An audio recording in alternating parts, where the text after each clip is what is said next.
give myself a voice, give you a voice, and then big face. Have a voice.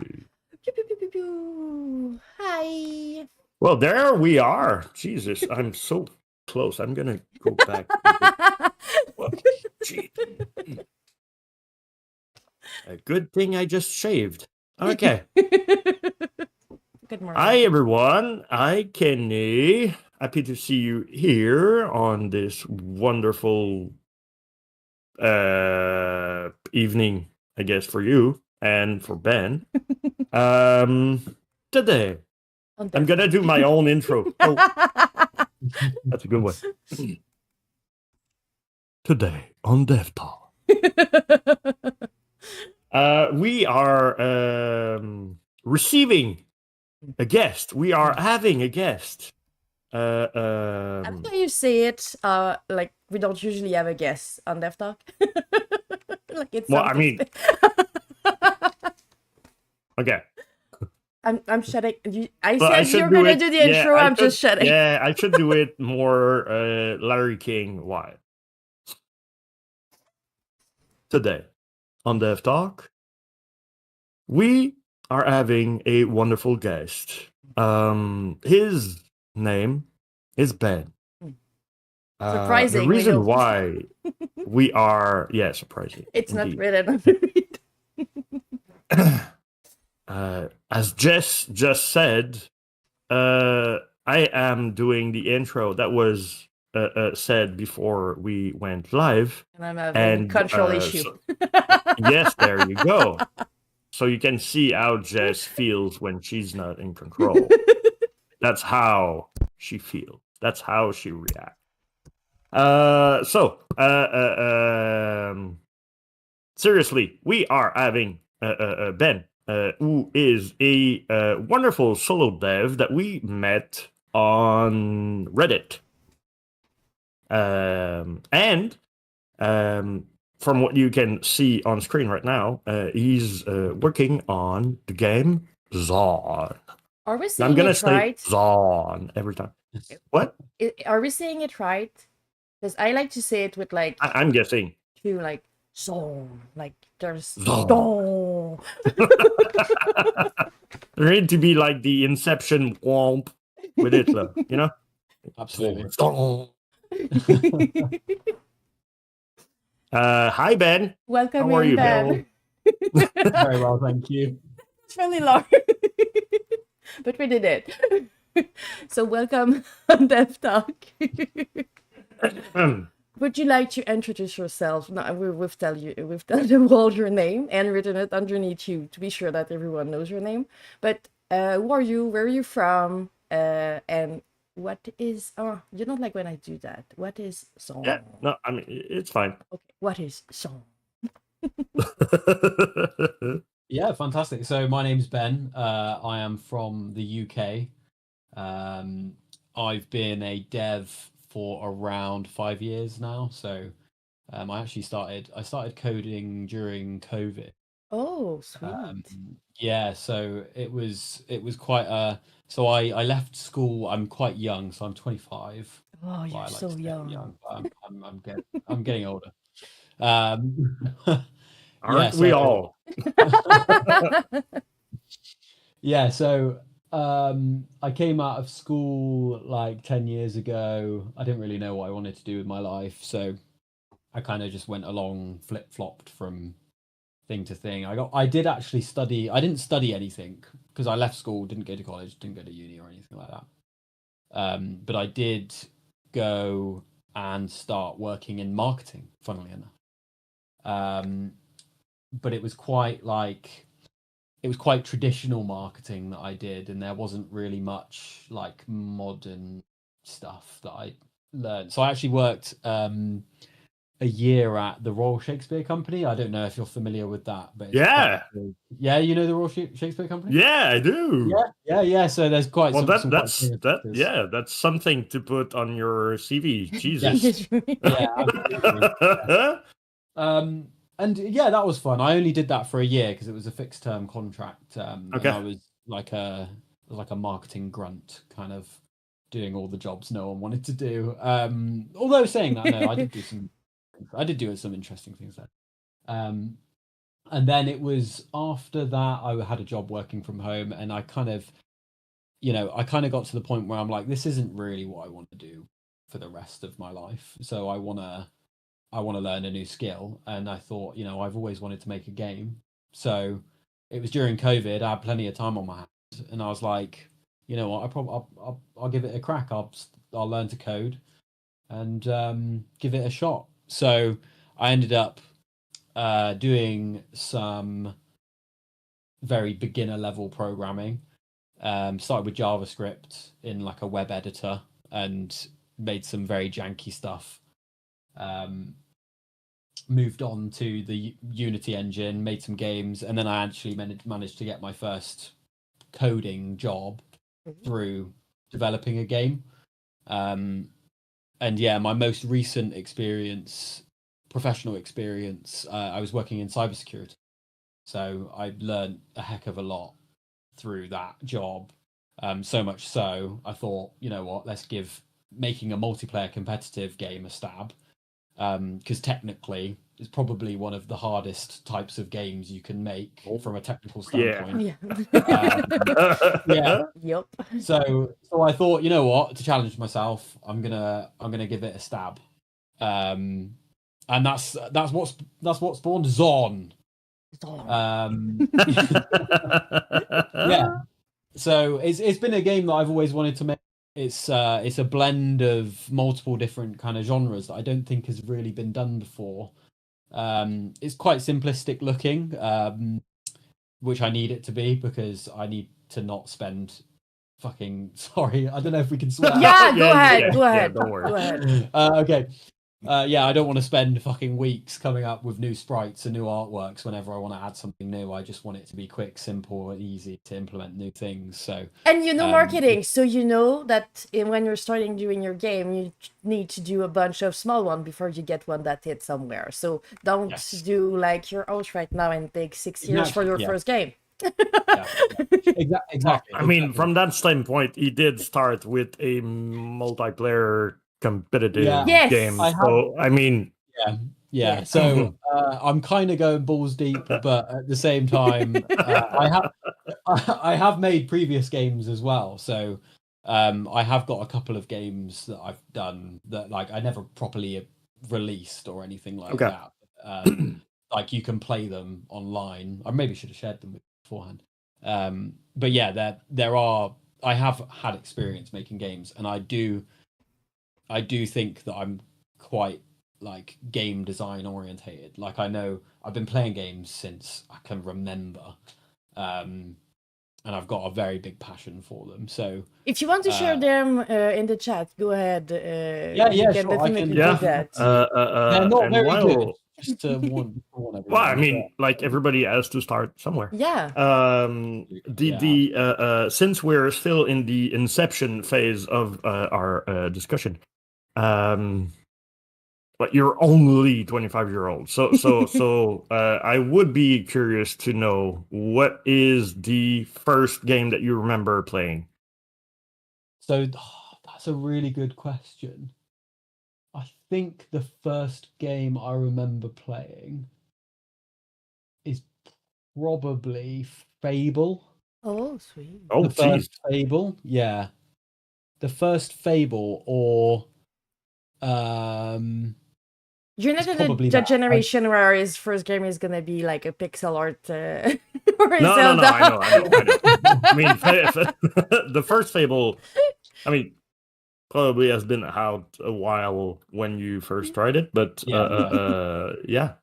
I think so. It's either that or a game called, I remember, Fusion Frenzy on the Xbox. I don't know if you know that. It's like a party game. It's like yeah. I just remember that because of the title, like the way that you open the game and it's like Fusion Frenzy. Yeah, so that really stuck in my mind. The look of it is amazing. Yeah, so I would say that the first game I remember playing probably be the original Fable, and that has a very dear spot in my heart. And I think the biggest reason as to why it sticks in there is the soundtrack. Yeah. The OST is incredible, and it brings me to tears sometimes because it's just that nostalgic. I would say the biggest game that had an impact on me though would have been the Elder Scrolls 4 Oblivion, because I played that when I was about 9 years old, and every other game that I played before that, like there were open world elements and stuff, but it was very much like it was still quite linear in the way that you played it. But when I Yeah. played Oblivion, I exited the sewers and I was like, where do I go? Where do I go? Where do I go? And then I open the map and I'm like, what path do I need to go down to progress the game? And then it suddenly hits me and I'm like, oh my God, I can go anywhere. That first time, it's like losing your virginity. It's like the first. It's honestly like the first time you fall in love. It won't ever happen again. That moment will be written down in your brain for the rest of your life. Yeah, and you can't. Nothing beats it. Nothing beats it. And I think, and I don't even think I did the main quest for about a year because I didn't even know what was it. I just went everywhere and did everything else. Yeah, that looks interesting. Let's walk toward it. Yeah, exactly. Yeah. My brain is way too confused for those kind of game. I was trying to just play some Fallout at some point. I think I was in New Vegas, and there was just too many things to stumble into. When I was going back into the game, I never remember what was the main quest, and I was like, "But what am I doing? What's happening?" You get mixed up with the stories as well, and especially when you're young. Like, I replay games now. I played when I was younger with a completely new perspective. Yeah, I actually understand the story, whereas previously I was just playing the game to play the game. And it was kind of a pew situation, and then it's the story afterward. Exactly. Yeah, story boring. Skip. Reading? Nah. I want the loot. Give me the loot. Yeah, I had that first realization when I was playing Morrowind. Although, since I'm a tiny tad bit older than you are, I've played like the Final Fantasy series since the SNES version. So the like open world concept, although not as greatly graphically described, was there. So I knew about like it, but like it's something different when you like in Oblivion you need to get out of that sewer. In Morrowind you need to get out of the boat. And yeah, it hits kind of the same way where you're like, wow, where do you go? I've never played Morrowind, but I really want to. Funny thing is, when you play Morrowind, like the first original version where like you're in the dark elf like surrounding and everything, it's really, really dark, really alien. It's like trees of mushrooms and stuff like that. And after a while, I was like, I'm missing like blue skies, and then Oblivion came in, and I was like, yeah, that's exactly what I need. Green fields and forests and yeah. And the king voiced by the wonderful Sir Patrick Stewart. So incredible. He was an actor at the Royal Shakespeare Company. Yeah, he was. Yeah, he was. Yeah. Indeed, he was. Yeah. Did you, just for the sake of it, did you happen to meet while you were working there any notorious actors? So I managed to meet David Walliams because we did a musical rendition of books, which was The Boy in the Dress. Okay. Which was, and Robbie Williams did the music, so he was also. No way. Yeah. Well, it's Robbie Williams and Guy Chambers, and I think the guy who did most of it was probably Guy Chambers. but then Yeah, the probably. name, right, for the marketing side of things. And then I also met Richard Bradley, who is Mr. Filch in Harry Potter. Mm. Yeah. Oh. That was fun. That was cool. He was a cool guy. But yeah, those were probably the main big ones that I met. But then there are also like lots of kind of other smaller actors that Up and coming actors that yeah. Because Alto is a tricky, so you would have been really hyped. Chat, did you just realize that Jess knows how to qualify someone that loves Star Trek now? She's learning a bit. I've always knew, even without knowing you, I knew those people. Okay. Those people. Oh yeah, I'm a big Star Trek fan, and I really, really love how Patrick Stewart played Captain John. It is a great actor. Oh my God, he's fantastic. Murray. Well, since you won't have to watch the VOD, Nuri, I will not say the following, because right now we've got. I'm sorry, Ben. It's a thing with Nuri. She lives in Singapore. So right now it's 1 usually a.m. she's not up in the middle of the week at this hour. Wink, wink, Nuri. Yeah. What are you doing up? But she tends to watch the VOD like the day after. So I always put like a little. Hi, future Nuri. Hope you're doing good. Please enjoy the show. Now she won't have to hear that because like how she's you doing, Nuri? Glad to see you. Hi. It's way too early for you, but okay. And or late. What time would it be in Singapore? It's 1 a.m. right now. 1 a.m. Wow. Yeah, it's 12 hours in the future. Kind of like Zon. Exactly. Circle back. Do you want like an official elevator pitch for your clip? Yeah, that would be fun. Have you ever had to do it? Yeah, like the elevator pitch classic, like you define your game quickly, saying what it is and what people can expect of it. Yeah, I need to work on that, definitely. Well, let's work on it right now. Okay. So let's say that we have a 20 stories building.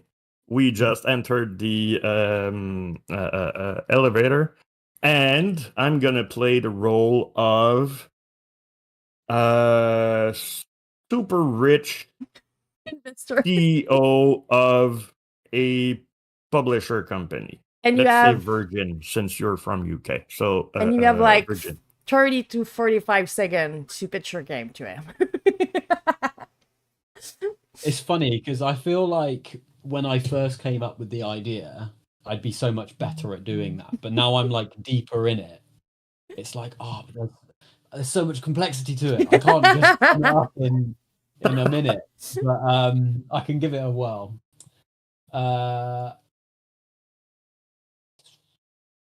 How do you kind of structure it? Do you go like... Usually, you're going to start explaining what kind of... Like, our game, we're saying Spiral is a narratively driven third-person adventure exploration game. So you kind of define what genre of game you have. And then if you have, like, you have any kind of reference that can...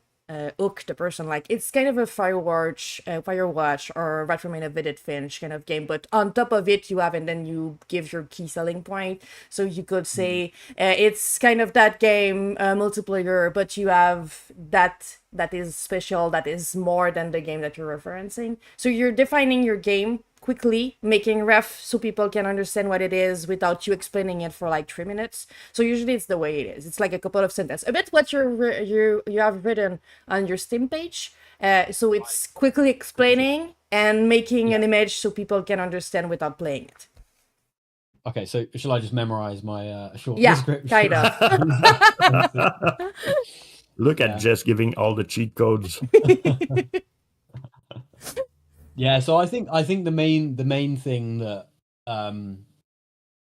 that sticks it out, that's like unique selling point, is the fact that it's a multiplayer bullet hell experience, or a multiplayer, because I don't want to. I'm aware that and so initially I wanted to focus on the PvP elements, Mhm. on the Okay. competitive elements of it, because I quite like competitive multiplayer games. Oh yeah. So that was something that really drove me. But I'm aware that competitive PvP games don't do very well on Steam, because like you need a big Yeah. player base to help support it, like thousands and thousands of people playing Yeah. consistently to actually enable that. So I don't want to like hamstring myself into that aspect of it too much. So I want to talk about like the co-op wave survival, like COD zombies sort of elements to it as well. Yeah. But I do think that the main key selling point is that it's kind of like a tower defense game, but you're a unit in the game itself, and you build the bases yourself as well. That sounds incredibly boring. As an No. element. Okay. No, it doesn't. Do you have No. one game that you think is kind of like your game? That not necessarily the same, but just that people that like that game would like your game too.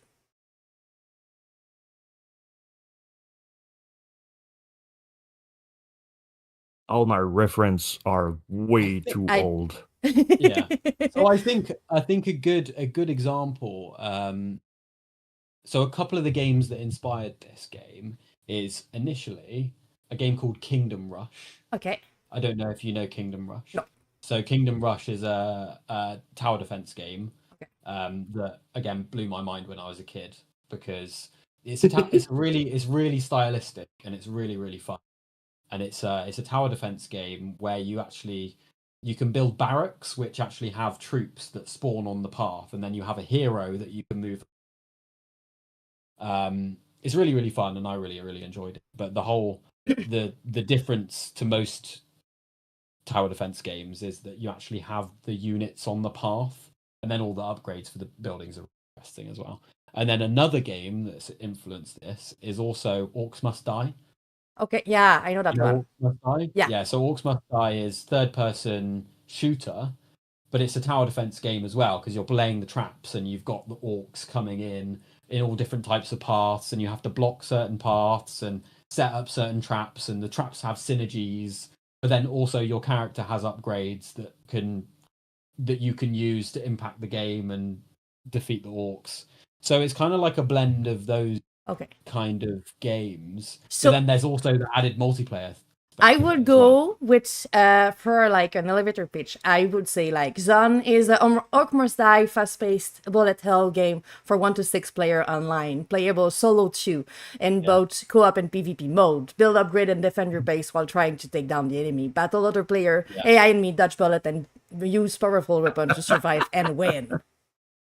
So I would use that at the beginning just so people can tailor what kind of game you're doing. But then you say like it's futuristic and there's a bullet hell game, and then you can place them in what they are. But they have something to grab them. So you know what kind of game it is, what kind of vibe you have, and then you bring them in for what is different. So it's more futuristic and it's more bullet hell, and it's not like third person 3D, but they have kind of the vibe of it. That's what I would go if you have to. If you go in event, kind of like so they can understand, because people, when they cannot relate with what you're doing because they've never played it or they've never seen it before, they want something that tells them, okay, that's that kind of game. I like that kind of game. I would like that. Okay, I think so two things. Now you can have a brief understanding of Jess when she's in a marketing mode. I just read right? what was on, So on that's- his thing. I mean, the way and the rapidity of the brain that you have, like she's officially, for Folklore Game, a project manager, right? But we've been working marketing for the last year and a half together. When she gets into that mode, you need to write stuff down because your brain won't be fast It's enough. already his text. I was just making an example out of it. He wrote the text. Well, there you go. You good. That's what I said. Second thing, hi Neri, welcome back. I hope that you won't be too sick tomorrow. Yeah. And I am kind of happy that you are. Well, not sick, but like calling sick tomorrow. It's been a while. I hope that you're doing good. And Jess has to speak to you about something for something. Maybe I'm wrote to you. not sure what my NDA covers right now, There so is no NDA on not that. sure if I. All right, cool. So that being said, we've got a nice elevator pitch. I am curious to know, like you briefly covered the fact that you liked the PvP element of games. What kind of game are you playing right now? Or like you spoke about two tower defense games that were in the like inspiration area of that game, but like which game are you playing? What hobby now? do you? Yeah. So it's actually quite funny. The game that I'm playing most at the moment is a game called Clash Royale on my phone. Oh yeah. It's so good. It is actually so good. So like I'm literally I play all sorts of games and I love all sorts of games. So I'll play anything from like Clash Royale. I also loved Hearthstone when it came out. Yeah. Do you know Hearthstone, the card game? I Yep. actually played the beta test because Oh yeah. I made like 5 different accounts to try and get in the beta. Loved it. I just love those kind of games. Yes, it is So amazing. that's like quite slow paced, quite tactical, quite like thought provoking. But then I also play Escape from Tarkov, which is, do you know Escape from Tarkov? Oh yeah. Yeah. It's like a DZ-esque PUBG Extraction kind shooter. of yeah. Yeah, but it's so hardcore. It's like, you go in with your kit. You have to pack your magazines with bullets, like individual bullets. If you shoot half a mag and then reload, that mag that you've just taken out of your gun will only be half. So if you put it back in, you'll only be able to shoot the rest of the bullets that are in it. Yeah. It's so like you have to, if you've just been in a gunfight, you have to find cover, and if you're out of ammo, you have to put bullets in your magazine, and you got the animation of your guy put the magazine, put it back in. You got like all sorts of different injuries. So you got like fractures, slight wounds, heavy wounds, and then you got different things that you need to heal those types of injuries with. So like a tourniquet for a bandage for a light bleed, splint for a fracture. So yeah, that's like, and then the inventory management is literally Tetris, because like you open up your like infantry and you've got like your tactical rig, you've got your backpack, you've got your pockets, and they're all grid based. So you've got items that are like, let's say a magazine is a 1x2 grid. You can't put those in your pockets because your pockets are only a single grid. So you have to put them in your tactical rig, and then like you rotate it, and then you're like, oh, I need to get as much loot as possible on the body with like gunshots going all around. To quickly play Tetris to get up and run away. It's very like fast paced.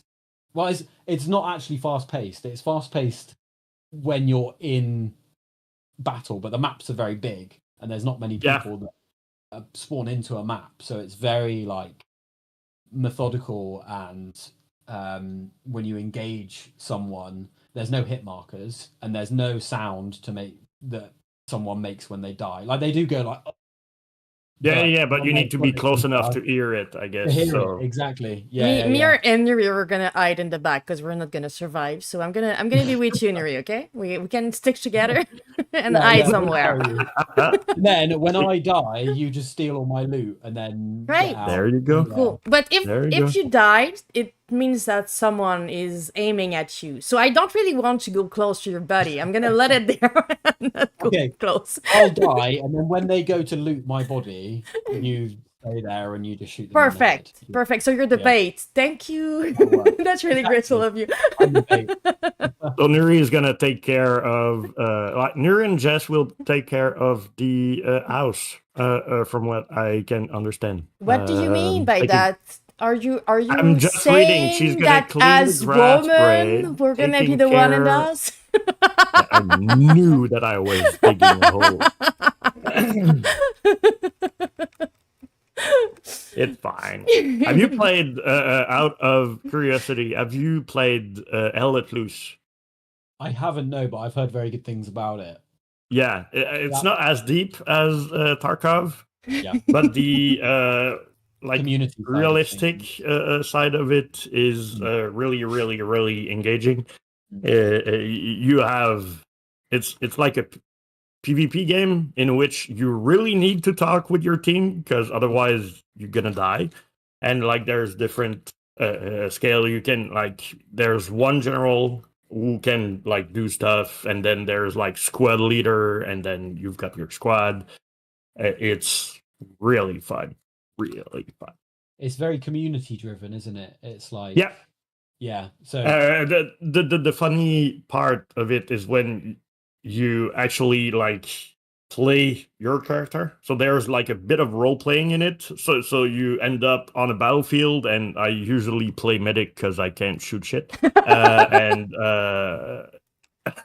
I'm just like hearing people crying, and I'm like, don't worry, man. Don't worry. You'll get through this. And it's really fun. Yeah, because you've got all sorts of different like roles and responsibilities, don't you? Yeah. And it's like it reminds me quite a lot of a game called Foxhole. I don't know if you know Foxhole. Yeah. Is it kind of similar to that, but maybe a bit more? There's certainly an inspiration out of it. I would not be surprised if people from that game ended up working on Hell Let Loose, because the more I think about it, there's a lot of similarity. So at the very least, there's a direct link inspiration wise. But yeah, and I'm not a PvP kind of like loving guy. I don't go out to find that, but Hell Let Loose has something. And like there is one sound when you do a headshot. It's like the sound of a bullet going through the helmet of your enemy, and that is like a big satisfaction because there is then again like no marker, no nothing, so you don't like it's really like World War II. You just shoot and hope that you hit something. Yeah. It's funny, isn't it, how much sound design can affect like impact a game. It is paramount, I think. Yeah, I have a question about that. In fact, I want to, because I know we're talking about other game, but I want to go back to Zone. Okay. Please do. You're a solo dev, and it's always like I always find it amazing what one person can do. But do you have any collaborator? Do you have anyone? Are you doing the sound on your game? Or what is there anyone else with you, or are you taking care of everything? Yeah, so it is all actually me. Okay. So in terms of the sound bites, I do have a subscription to this like online music and sound effect provider. Okay, cool. The free ones that I was trying to I wasn't happy with. So it's like it's only like £6-7 a month, but at that point I'm like, no, it's because I can use it for other things. I can use it for YouTube videos. I can use it, music for other videos and trailers and stuff, and any sound effect I want from there I can use. Because that's just another thing that you need to as a dev, as a solo dev, I think you need to you need to accept help Yeah. where you can take it and where it won't be a detriment to the game's quality. So like I think I think there needs to be enough of me making the game to make it feel unique and personal to me, but then where I need help, where I know that it's not going to be reasonable for me to be able to make everything myself. It doesn't take anything from you to have someone knowing what they're doing on some part. It makes sense. No, yeah, exactly. So like even stuff like the UI as well, like that is free assets that I found on itch that I definitely want to revisit and polish up. There's a lot that I still want to do and polish and really touch up, but I think like I've got a good enough foundation of art, at least anyway, to start promoting. It's a really cool looking game. That's why I'm asking, because it's quite rare, if not it's ever the case, that games that are released even by solo dev don't have like small parts that are being done by someone else, because it's just impossible to be good at everything. But the game is looking cool. It's looking really cool. It is. And there is, I think, if you've got a Twitter page for Zon. Oh, I don't have a Twitter, but I do have an Instagram, and I also do have a Discord as well. But please isn't very active drop all the links. Because I don't see them on your Steam page. You have a YouTube link that is there, them. But they are not there. So I do. Okay, I've got a YouTube as well that I haven't really got a huge amount of content yet. It's perfectly fine. I was just saying on your Steam page there's no other link than that one, so I think you should. That is so people can. Oh, absolutely. And I am. The plan is to get some nice devlogs done. To kind of showcase the progression so far, because I think the one superpower that indie devs have is the ability to be personable.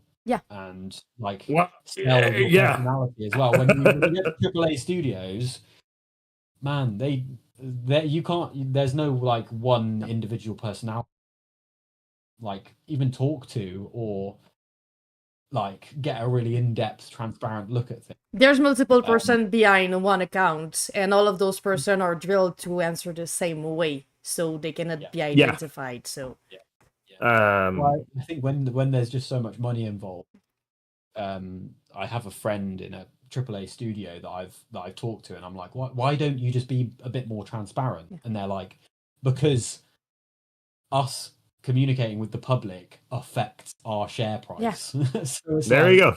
Yep. Yeah, so it's like it's understandable. Like, of course, but it also means that you're not making money and making game with player. You're just with the players, trying to make like a good money at the end of it and make shareholder happy. So exactly. Yeah. As Nuri is saying, after you push the link in the chat, we need to talk about marketing. Why don't you have a Twitter account? Why don't you have hold all on. of those? We're gonna need to go there at some point. Don't worry. Hold your horses, Des.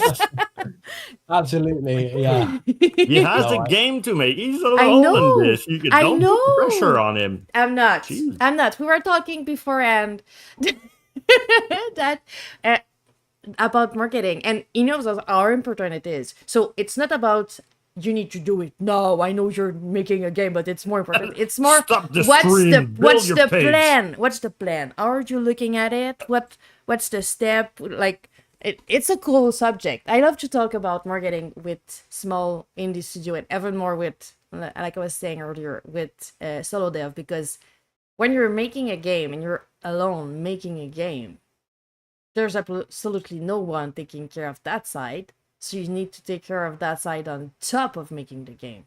So what's the priority, and what order are you making things? What's first? Well, it's complicated. Absolutely. Like I think so. There's a couple things, which is like initially, actually making the game becomes the priority, right?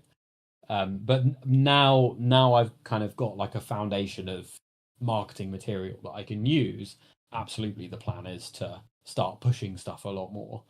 But then there's also the third aspect, which is my personal life. Yeah. So like there's the side of indie game dev where, you know, it's not exactly producing me money at the moment. So I need to so I need to focus on other things as well. You know, I've had job interview stuff, and I actually had one this morning. So but the thing is, the thing that I wanted to do over the past, so I left my job 6 months ago. Okay. To pursue this full time, and I have been. But the thing is, now that I have the foundation, I can consistently work on it and have it as like a side project. Because I don't think I would have ever properly got to this point had I not. It's rough. It's why it's taking so long for multiple people. So it's brave of you to just give up everything and focus on that, and then go back to making money on the side. But it's being an indie dev is definitely not the most healthy situation for a balanced life. So you're definitely right.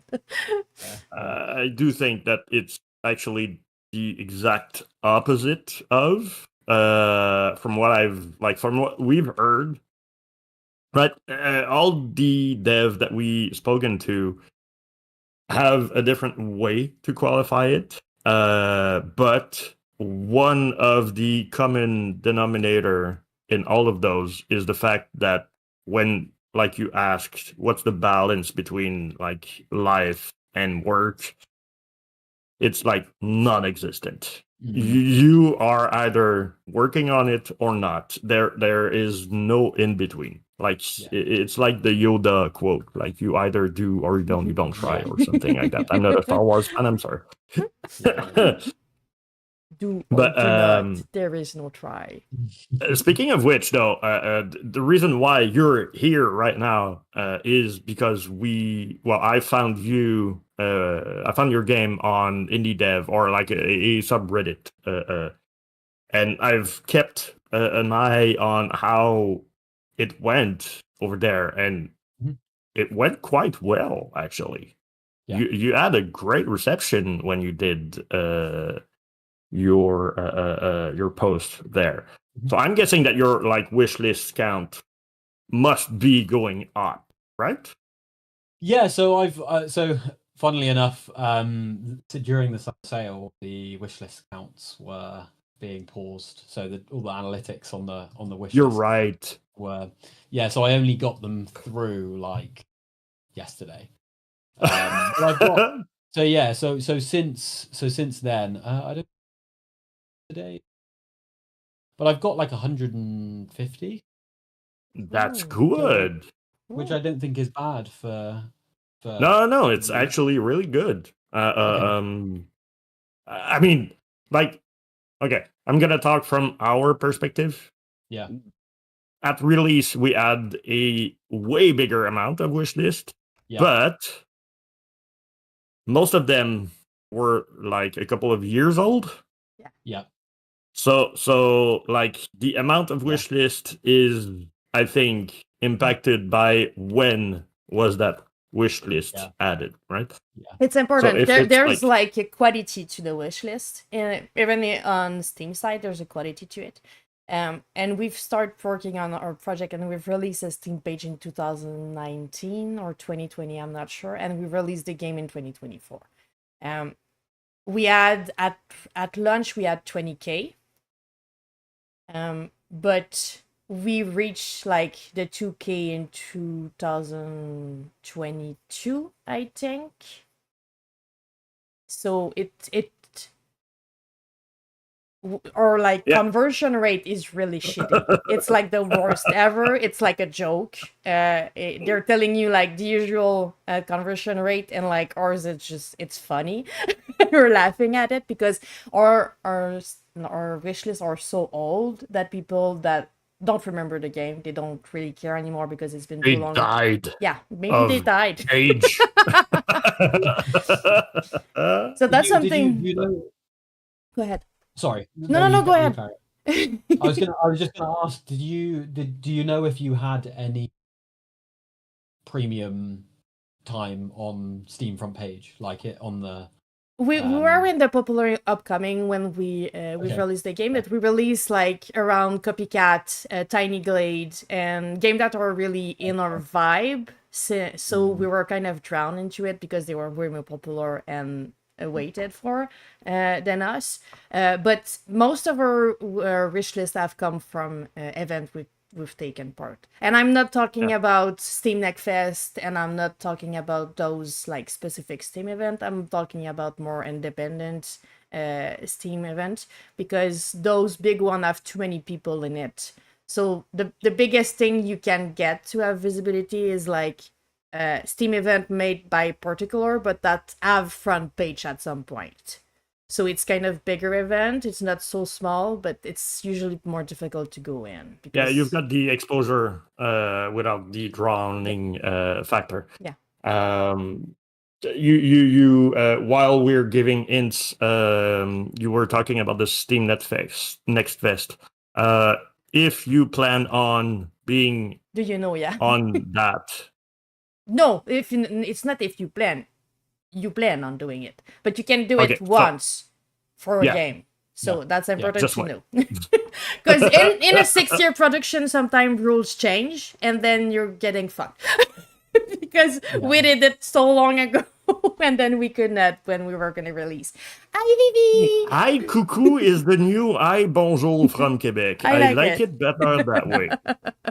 I like it better that Hi, way. coucou to you, Vivi. So the next time I go into a Tim Horton in Montreal and they say hi, coucou, I'm gonna say, and they say hi, bonjour, I'm gonna say hi, coucou, hi, coucou. All right. Hi, Vivi. Hope you're doing well. Welcome to the stream. We're talking with Ben. He's an awesome solo dev. Won't do the whole introduction again, but yeah. Yes, Nuri, you can do it once. It's they changed it in the past probably more than a few years, but don't know anymore when. But they during changed our it. production cycle, yeah. And you can do it. It's kind of making sense, because if you look into all of those Steam events after you release, there's so many games. There's no point to it. Yeah. Wow. Even if we're part of those events, we may get like 2 sell out of it, and it's like for a week, and it's kind of dumb. So yeah, it's not those big events don't make you, but if you can just put your game once, they won't have all of those games like ours that took forever to be made. So if you can do it every time, you're gonna have like so many games at the same time, and it's just gonna drown them out. So it's logical. It makes sense. We were dumb, but it makes sense. I mean, dumb. You didn't know. I think Ben was saying something I did not hear. Sorry, I was just saying it might even damage the game if you're constantly in the same festival. We're still not released. We're still not released. We're still not released. Wish list. Yeah, exactly. Yeah. Yeah, definitely. Although I would say from a community management side, the best wish list that you can have, the best like conversion rate that you can get is from actual live events. So if you can go into like or from your side, it would be Gamescom and I don't know what's. There's a couple of them. It doesn't apply. It doesn't apply here.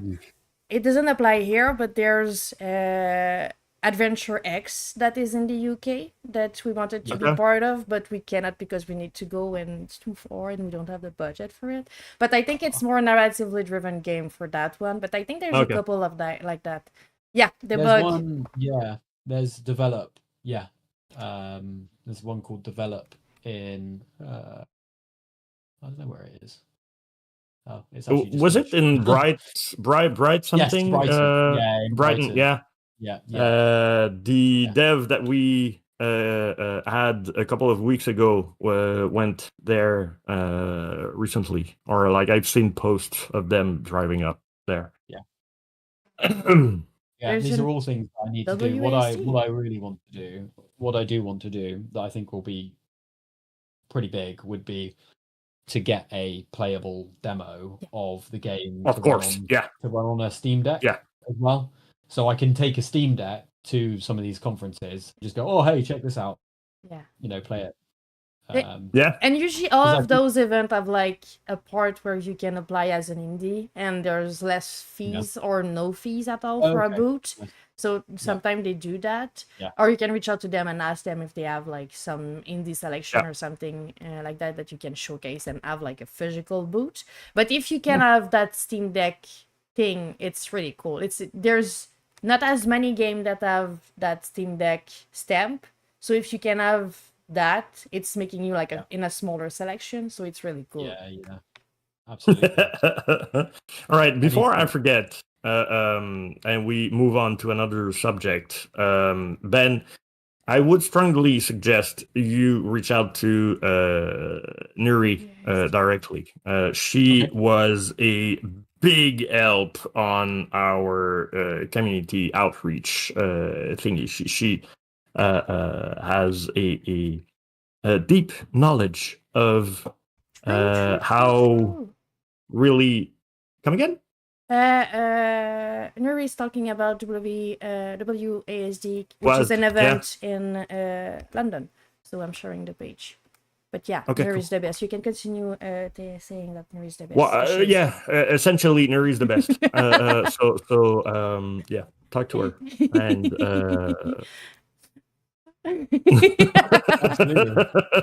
I mean, yeah. So, well, I mean, you deserve it, Nuri. I don't know how many people told you before, but you're the best. Yeah, you're the best. So, let's go back to Zon. Can we talk about like the underlying technical aspect of it? You talked about Unity earlier. Is it the engine that you're using to build Zon? Okay. Yes, I'm using Unity. Why don't you choose that instead of like Unreal? He's the programmer. So I chose Unity predominantly because the scripting language is C#, and that is what I have worked in for years now. I think it's also I've had experience with as well. So my previous games in Unity, which actually, before I forget, I'm going to share the link to my previous games. Please. Yeah. We keep going on and on about different subjects. So I chose Unity because I have experience. My main professional experience is with C#, and it's also like very community driven as well. So there's like, I think although I haven't really looked into Unreal, I think there's like more learning for Unreal, for Unity. Sorry. Is it me I'm gonna stop you. Is it me or the sound is? Right there, your mic is cutting out. I'm pretty sure that's the sensibility of Discord that is. I think it's my internet. Oh no! It really felt like I mean, it the felt like video feed is there. I can read on your lips, it's but just the sound. Like, Discord is not picking up your audio. So I'll go closer to my mic. if not, you can probably change it in Discord. It's probably because it's thinking that you're like a background voice. Yeah. Maybe. Yeah. It might. Yeah, because my desk is too thick to get the voice on, so I have to like. Yeah, it's not. Yeah, VV says it's a little way. VV says crisp is the like denoiser from Discord. Just shut it out. Close it. It is a big issue. Yeah, I did that a couple of stream ago. We had that issue too. Oh, Yeah, no pressure. I mean, we've had our streaming computer crashed a couple of weeks ago, so no. right during the stream. So no worries. We do not aim to be professional yet. We're getting there at some point, eventually. yeah, eventually. So yeah, Unity, C#. So mainly because you already knew what you were getting into, right? You didn't need to actually learn a whole new language to No. get there. Yeah. In Unreal, there's only C++ that you can use. I'm quite sure it's Blueprint or C++. You cannot go with anything else in Unreal. That's why usually programmers go for Unity. But since you were making game during that like apocalypse of Unity, do you have a take on what happened? With their we're gonna take money out of you every time someone downloads a game, even if you're not making money with it. That is my only worry with. No, It's still doing it. Still not worse. Yeah, you've been cut off. I'm sorry. We are sorry for the technical problem. It's the moment where I put the do do do do do do do. Hello. That might be better. It might be because. Oh my god, Oh. that was Is that better? yeah. Jeez, Is that you, you gain like deepness and. Okay, Were you cool. not on the right mic this whole time? I think so. My mic is very sensitive, and I've got an audio interface. So, like, if I turn it down slightly, is that a big difference? Yeah, it's less, a bit. There's less But put it back the way it was. Yeah. So I turned the dial like by a millimeter, and yeah, it changed it that much. So I must have knocked it. It's still doing it. It's still. It's Discord still, is still. It's the Discord. It's Discord. It's on the Discord side. Yeah. I'm pretty sure. We're gonna add that in our like tests before streaming next we time should. we don't. People usually talk to someone and they don't need to change that. But when they come to us, it's gonna be easier if we ask them to just kill the crisp. Well, you know what we said actually last week. Because I'm the one being plagued by editing all of those clips. So you think, all right, I'm going on Twitch and then it's done, right? Yeah. But no, it's not. Because you're going to be on TikTok and Instagram and everything in the couple like weeks later.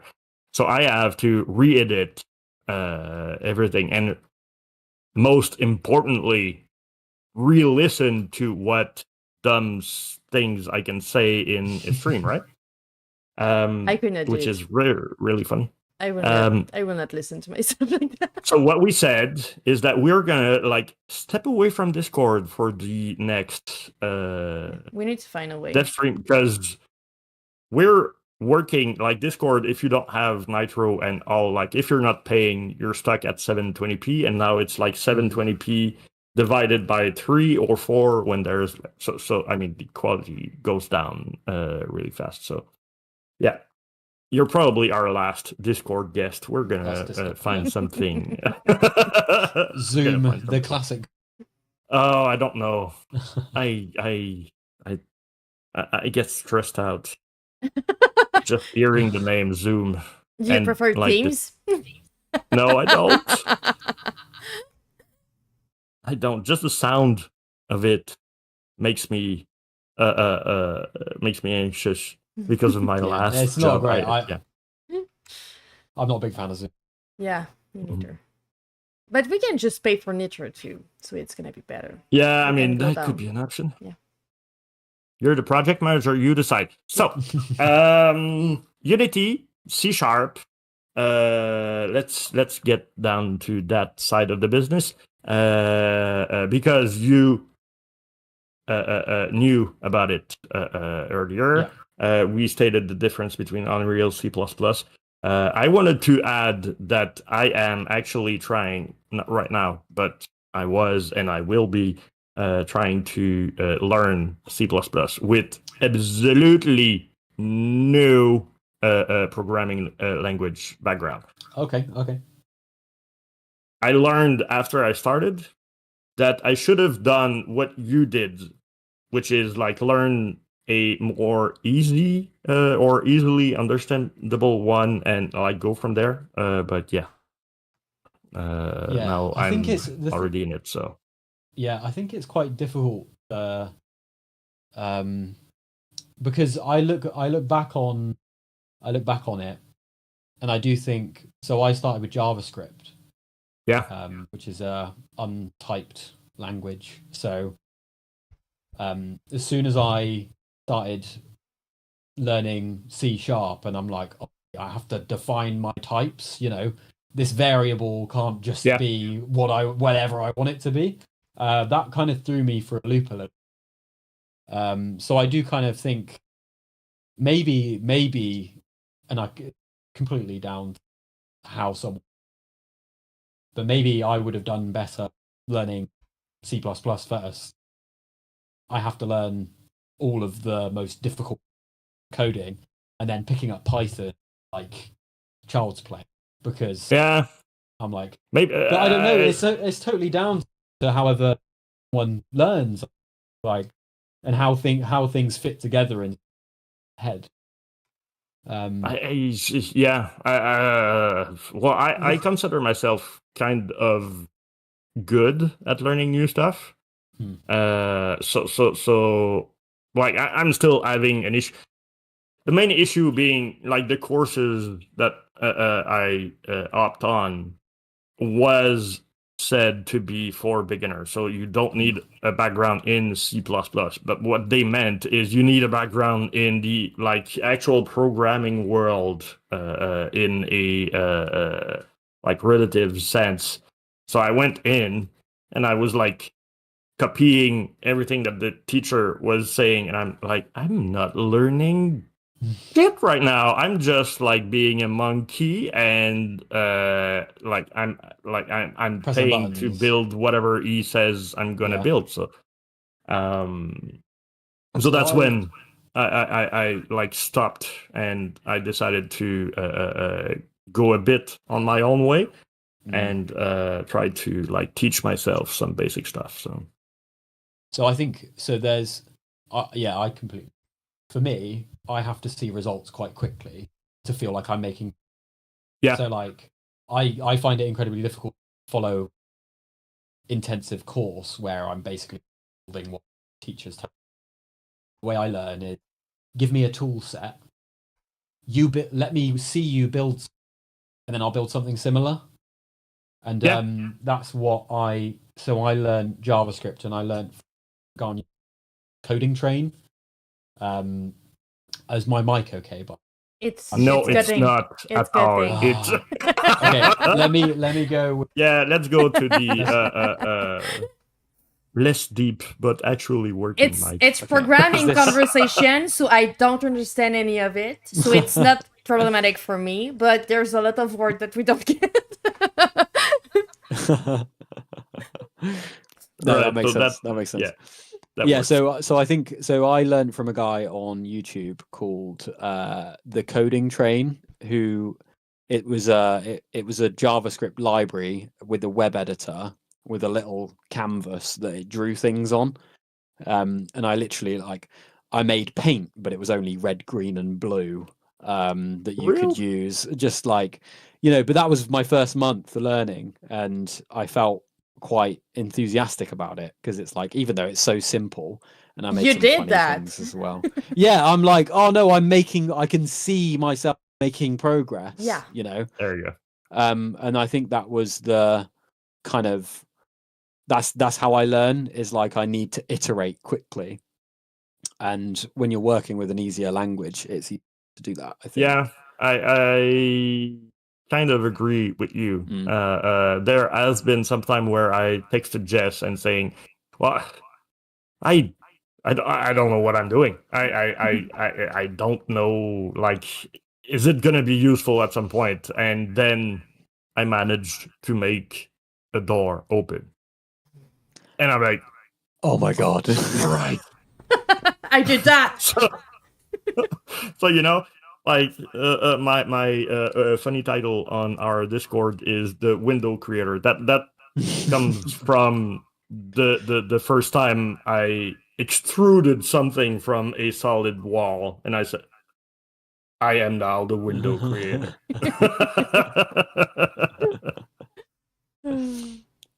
So yeah, coding is hard, but once you get into it, yeah, I think once you start seeing results, and like it's like anything. So I also go to the gym as well, and I like to stay fit and keep fit. But the big thing, the big motivation for me was when I first started seeing results, and I'm like, oh my god, this is actually working. I'm actually making progress towards a goal of mine, right? So I think that kind of feedback loop is very important. Having something in return for all of your hard work. Yeah. Exactly. Yeah. And understanding that it's not an instantly like a dopamine rush that you get, which is, by the way, going to be a problem with like the youngest that we have right now that are like scrolling TikToks like there's no tomorrow. I've got 2 kids. I'm fighting hard against that.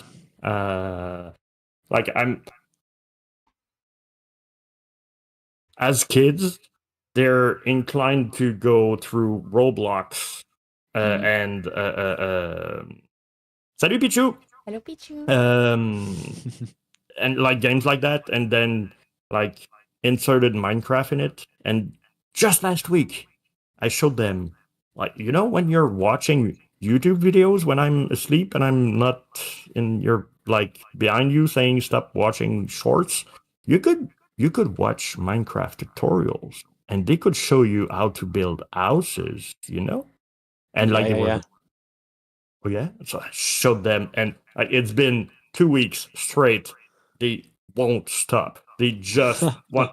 They've got a new map with like a bunch of super awesome houses. And amazing. It's better. So cool. You have weird people dressing weird, saying weird shit, and making them do craft that are weird, or Minecraft tutorial. Yeah. I mean, it's like the internet, I think, is such a powerful tool, but you need to actively try and use it productively. Rather than like, because I do it as well. So I'm on Instagram and just scroll reels a lot and watch funny videos and stuff.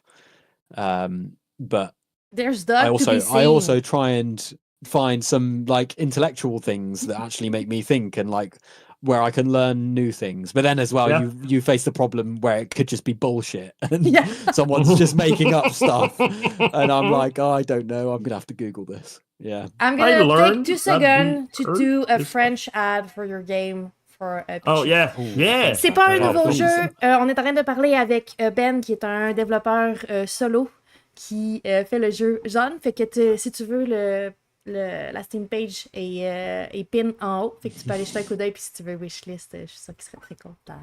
Merci d'être là. Here you go. Merci. No, that was lovely. Beautiful. Thank you. Le jeu s'appelle Zone.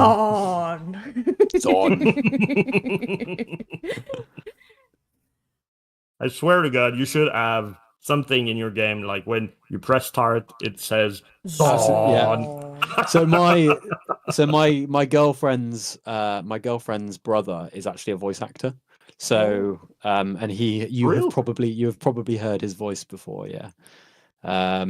and I need to get him to do some. I really want him to do some like Halo voice narrator, like double kill, triple kill, that kind of thing.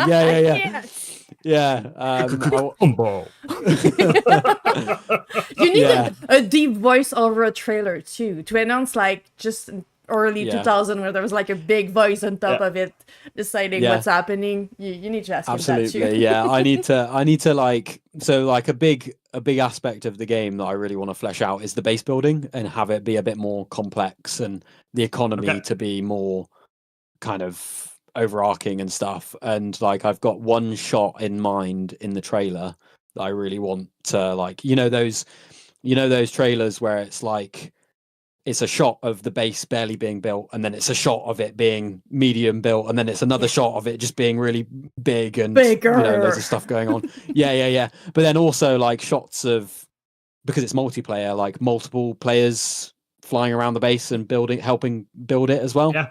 So that's like one in mind that I really want to do. There's also I definitely want to make a new trailer, but I thought this is good to get out the door and just say, put a pin in it and say I've done it now. Now I can build upon it. So when did you open your Steam page? When did you release it? Last Wednesday. So it's been a week. Yeah, so it's been a week now. Cool. Yeah. Real? That's it's been a week. Yeah. I thought it was like a bit longer than that. That's why you just start having like information about the page, because it take a while before it's showing like any analytics. Yeah, I know, but like 150 wish list in a week. It's cool. That's really more awesome than I thought it was. So good job. I think it will be a great game to showcase on TikTok, because it's really like fast, vibrant, and it's colorful, and it's going fast, and I know it's usually people, even in the indie game scene, there's like the people that understand TikTok and use it, and that are young, and I'm an old lady. I don't use TikTok. I have a personal account that follow the Folklore account, that's it. But it's still a place where you're gonna have a lot of eyes. No, I don't. Sometimes I'm gonna go like everything we did in the past 3 months. I'm getting more by likes and love, or whatever they call it, from complete stranger. I'm bad. I'm sorry. I need to do better, because I was the one saying to the team that they need to like before. But so the people that understand, and there's most people I know in the indie scene that are like, but people see, but they don't do anything, and there's no link, and I'm like, but if they've seen you 300 times on TikTok and then they see you once somewhere else, they're gonna click. They're more likely to click anyway. Yeah. So I think it's such a numbers game. Like you just need as many eyeballs on it as humanly possible. Because people don't buy what they don't know, and even if they don't know, they feel like it. So. And a lot of the time it's repeated as well. Like people need to repeatedly see something before they actually take action on it. Like if I watch a short and I really enjoy it, I'm not just going to subscribe to the account straight away. Mm-hmm. Like I have to see multiple clips before I actually subscribe. So it's like, it's a lot about just consistent content. Definitely. It's frustrating because you feel like nothing is happening, and there's absolutely no reward for all the work you're putting, and it's usually work that we don't like as dev, and we're like, I feel like I'm trying to sell a used car, and I hate that feeling, and I just want people to understand that it's a cool game. I don't want to feel like I need to sell them, but you have to, so you feel like shit and nothing is happening, so you're like, I'm just not gonna do it. But then it's worse because it was doing something, it's just slow. But guys, you're talking about like the side of like the psychological warfare that you're waging on yourself. There's also the time intensive stuff. It takes so much time to do it. Even on TikTok, where you should be able to say, well, I don't care what I'm gonna put there. It's like the easiest the content, the best it's gonna perform. Condensing something in 15 seconds is not easy. It's the worst. No, that's for sure. But it's a full-time job, and you've got like 4 of them already as a solo dev. So it's insane. It's hard. But like when you're gonna see results, like on Reddit, I don't know if you were like avid Reddit user before you decided to put your game up there. The like when stuff starts to happen, that's when I think the main thing that you want to try and do is, because it's such a snowball effect when it happens. It's like once you get some traction, it often but it's just getting to that point where there's that one short or one clip that you do that goes viral, where it just, because the thing about these platforms is they want like if they identify that a post or a video or something is doing well, they push it out more and more because it's doing. Well, that's what they want. They want people to watch videos. So of course they're going to push the stuff that's doing well already. So it just snowballs from there. So I did actually do the one Reddit post that made me think, okay, cool. No, I got something here. It wasn't actually any of the ones that you saw. It was one that I posted. It was one that I posted 3 or 4 months ago now. Yeah. Oh yeah. 3 months in the indie dev community. And it got 136,000 views on a Reddit post. Yeah. What? And I feel like it's such a missed opportunity because I didn't have my Steam page then. Yeah, so I did. Yeah, I get it. But I got such a good response. I'm like, okay, cool. No, this is actually something that people would be interested in. So I spent a lot of time. Like there was a lot of optimizations that I had to make because it's a very CPU intensive game because there's so many things going on. Yeah. And like I didn't actually pick the right Unity framework to build it in because I wanted to do it quickly. But like that's all stuff that I knew going into it. It's stuff that I can work with. And then I really focused on like the graphical aspect and like neatening all of that out, but it still looks quite similar. So I can actually share it in. I do also think that the title is very clickbaity. But honestly, it's got to the point where I'm like, aren't they all? You know what? You need to take every advantage that you can get. And as long as you're not being dishonest, who cares? Like if it's gonna get you the traction that you need. If people are not interested or not gonna say anything and not look at it anyway. So if you found people and people were looking at it, they were interested with what you had to say. So that's all that matter. But yeah, and anyway, even if you go on indie dev or like at all of those subreddit, most people are there to sell their game. Like hidden, but they're there to sell their game. But they're there to try and sell their game. Yeah, they want people to see it. It's a weird place to do it because you're gonna try to sell your game to other devs. Exactly. Yeah, I think a big aspect of it though as well is like trying to get the word of mouth element involved as well, because like even the devs, they're gonna, if they see a game that they genuinely like, they're gonna share that with their other friends, and they're gonna like that's such an important part. It's really a big and a good way to do it. It's just that there's a need for more than that. You can use that platform to gain a following, and then you use that following to gain real players that are not just dev, because usually dev are poor people. Yeah, that's true. They cannot buy all of those games. Yeah. And to be honest, once we're down that route, indie devs don't have friends either. So they have other devs. And if they do, well, their friends don't play whatever they're gonna recommend or make. But they also understand the importance of a wish list.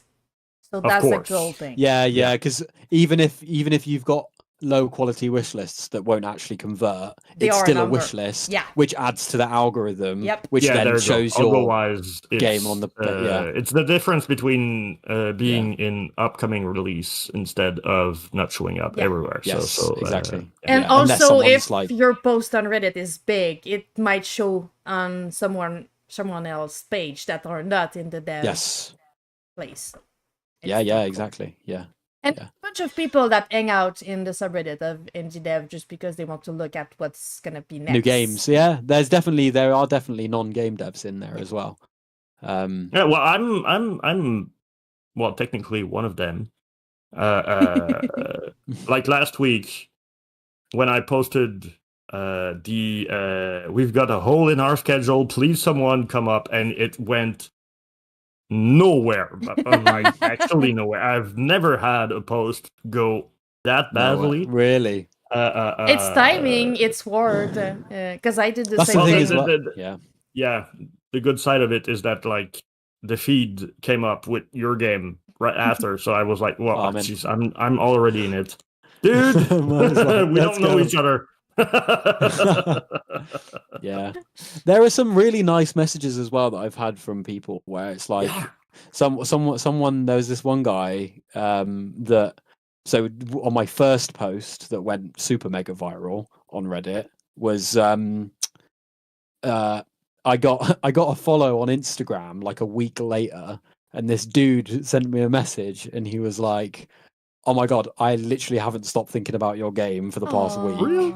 Oh, Please, that's so cool. yeah, please can I please can I be a beta tester? I haven't seen anything like it." So because the thing is, I think with the because another genre that it incorporates is the MOBA genre. Yeah. So like League of Legends or Yeah. something. Yeah, But there that Dota. from what I know of it, although I've never really played them. From what I know of it, is most MOBA players that I know just say it's so stale. Like there's no real innovation that's occurring in that space. It's all very much like you have a set of characters that you can choose. You choose that character. They're good at some things. They're bad at other things. You upgrade their skills. It's like very PvP heavy, Yeah. like skillful combat. And I'm like, let's add some base building in there. Let's add some bullet hell aspects. Yeah, Let's there we add go. like a new movement system and stuff. So yeah, so I think that's like another crowd that I'm trying to appeal to. The moment where you have the feedback that tells you that you're not making that game for yourself, but that there's people waiting for it is such an important moment. It's where you're like, yeah, I'm No making matter a game what kind of for game real. you're making, Yeah. actually. I'm Yeah, not just yeah. like on my side doing some developing. I'm doing something that people are waiting for. It's just such Yes. a great moment. Yeah, absolutely. Yeah. And that's what I'm trying to build, really, just trying to get more people involved and stuff. Yeah. That's really awesome. And Thanks. I predict a wonderful future for your studio. And you're a Thank you so solo much. dev, so you essentially just need to split with Steam when you release. So Yeah. all the money will be yours, dude. So Yeah. we're gonna have Zon too. Am I lagging? Yeah, well, that Am I lagging? you are, yeah. I am, huh? Your video is Yeah. lagging. I don't know. Yeah. I'm just gonna close Am my I? camera for us. No, not you, just me. I'm gonna close my camera and Okay. I'm gonna bring it back just because it's weird. Is your computer dying? Don't jinx it. No, I'm not gonna change it. Shit.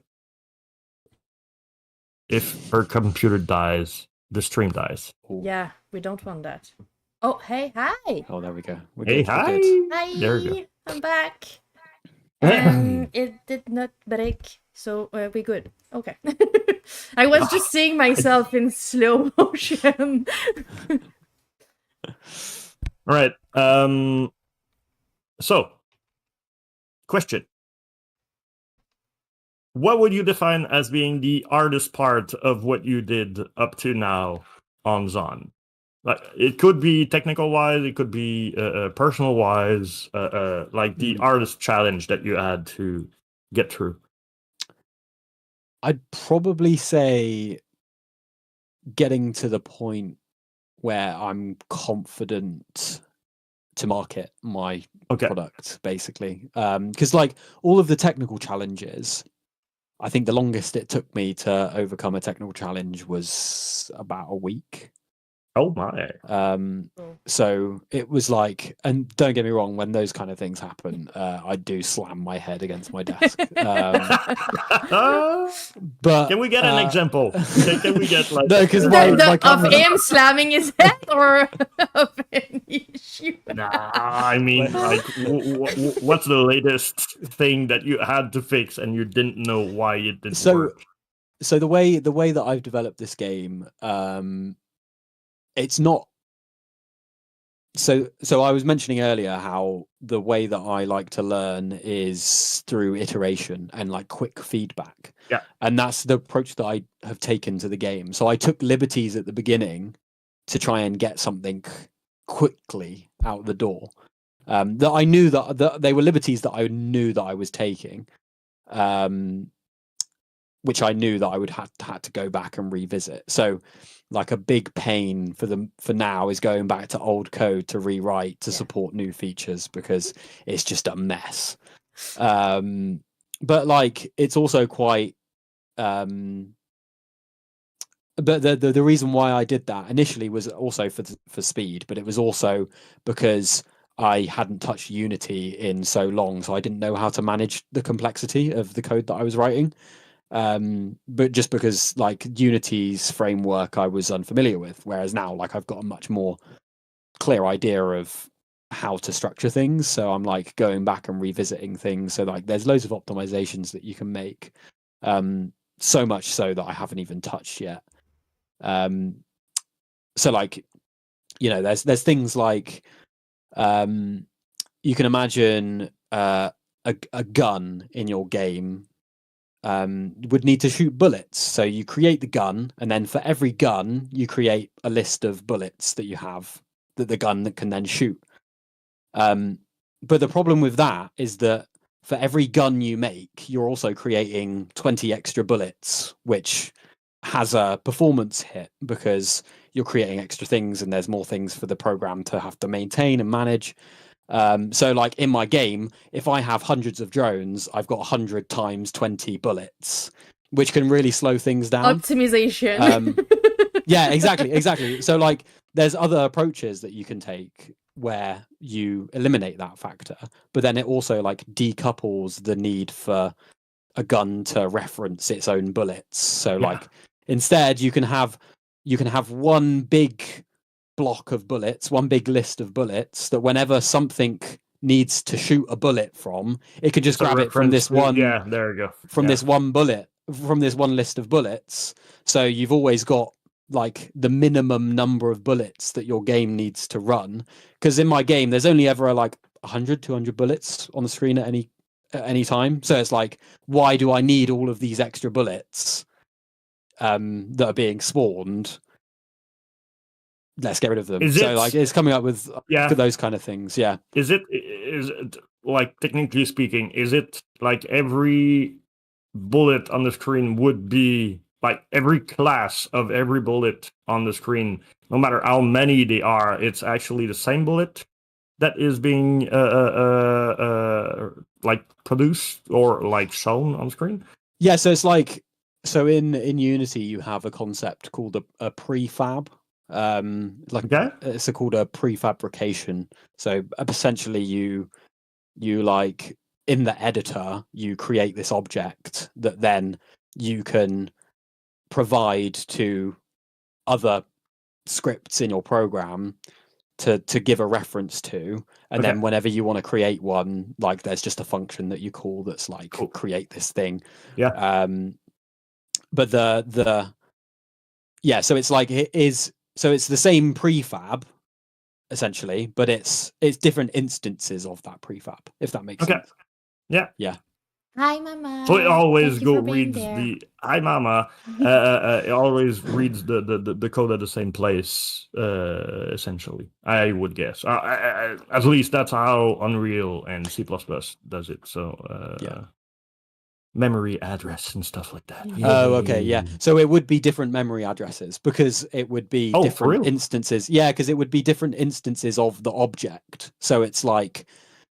So that's the optimization that you're making. You're making a memory optimization because you haven't got to maintain so many. So if I took the first approach where it's like I have one weapon, for every weapon there's 20 bullets. This weapon only shoots these 20 bullets, and then I've got 100 weapons. 100 times 20 is, I don't know. 2000 or something. Whereas like, but on the screen there's only ever 100 bullets. So I just have 100 bullets, and then whenever something needs to shoot, so that's like a optimization of like, I don't know, times 20 memory performance, because I don't have to store in memory the extra every single thing. 1,900 bullets. I can just have the 100 bullets that I know is the minimum amount that I need. So it's things like that. There's like some really crazy stuff that you can do with shaders, with compute shaders as well, which is like stuff I haven't even touched, but that's like graphics programming, which is like next level that I don't even know how to do. So it's exciting though. It's stuff that I would like to get into, but I just haven't got the time. I have a tiny question. Since Since there's that like really, really, really intense, we want our game to be perfect before we release it, even if it's not possible, and you're never gonna release a game that is perfect. Do you have like a time line of when you want to release? Is there like a milestone that you have planned, or is just that you want to work on it until you find it's ready for release? Yeah, so like I've kind of earmarked in. I definitely want to do next year, next Okay. fest. Okay. Okay. And then I would really like to release it straight after. Yeah, basically. close. Not during, but close. Okay. Yeah, like No, I'm not asking for a date, because if you have any date announcement, you want to do it for an event or a showcase, or it's just if you had like, because sometimes it's we're gonna work on it and until it's freezing. I'm like, yeah, it's a dangerous phrase. Yeah, I've worked in software engineering to know like deadlines never get met. No. So it's like Ever. it's just like the amount of complexity and unforeseen. The biggest thing is unforeseen problems that you can encounter that put a stopper in the road. And I don't know what can happen between then and now. So yeah, I've said like maybe I'll do an early access, maybe like, but I've said like I would very much like to do Steam Next Fest next year, because I think that gives a good time frame. At the beginning of this year, I said by the end of this year I want to release something, but I think like given circumstances, I'd like to nowadays, like in the industry that we are in, our early access is a release. It's the same thing, it is, and it's gonna have the same impact, and it's just that the people that are gonna play it are gonna hope for a game that is not bugged, and if it is, they're still gonna complain, and they're gonna have like little to no sympathy toward the fact that it's early access and not a full release. It's a dangerous thing to do. It is. Although it absolutely is. I would take the defense of the player base right now. Yeah, people are evolving. I've seen a couple of early access game with some bugs in it. I'm not talking about Star Citizen, but no, like please don't. indie game. And people are more and more understanding on the that guy is working alone on his game. absolutely. Like let's giving him a break. Oh no! I'm not judging people for thinking that it's a release. It is. You're asking people to pay for your game, and the game is not done. It is a release. You're saying that you're gonna still update it, but it is a release. So if you're sending it and making people pay, and it's full of issue and it's really not done, it's gonna be judged as a game fully released. Not because the player is not a good person, but usually people that do early release have a full price, and that full price intake that you're gonna have a finished game. So with my approach to early access would be like the game is there, just all of the new updates will just purely be content. So like I would not release a game unless I was like very happy. You can be transparent. It's an early access. Yeah, exactly. It's the game. It's just that I want your take on, or your opinion. It's kind of like playtesting, but with a bigger crowd. And I want to know what people would like for next update. So if you're transparent, people are always more open. Absolutely. It's just that so many games made that early access phase to gain money to be able to continue their game. They use it. They're not using it what it's meant to be for. No. Yeah. And that make the early access like stamp a bit more of a scam, and that's why it's more difficult. But if you're just open and you're telling them what you're doing, they're gonna be open about it too, and you're not gonna give them like a scam full of bug game. I think a big I think like with a early access for a multiplayer game that's not story driven, I think goes down better as well, because like a story driven game that's going into early access is like I'm playing this game with an incomplete story. So like I get to the end of where the story is now, and I'm like, but I want to see where it ends. And I'm gonna need to restart it to. I'm gonna have the to full play experience. it all over again. Yeah, so like I played Grounded. I don't know if you know Grounded. It's like a survival game. I played that when it first came out, and I really enjoyed it. I really had fun. But going back to it now, even though it's finished, I'm like, I've done all this before. I'm like, I don't want to have to go through it all again. But with a multiplayer PvP game or like a wave defense, You just have where more. it's not story driven, it's like, no, I'm playing this for the content that it has now, and I'm not like. And I'm looking forward to the new things, and like the whole, especially with the PvP game, the whole point is the replayability. Like you're doing it again and again and again. You're doing the same thing again and again and again. But it's ever so slightly different because it's like that's the whole point of it. Have you, speaking of like the PvP replayability, have you have had any thought on the balance of everything? Because like one issue is having one unit that is way better than everybody else, or like you don't know about it, but when people start playing it, they find something like that's crazy. they find a loop and they just use it. Absolutely. Have you? Yeah, so I have given that a thought, and I've played it a lot with my friends. That's still not a good test of the balance of things. But like my approach to that is to have it easily configurable. So if I need to make balance changes, it's easy to do.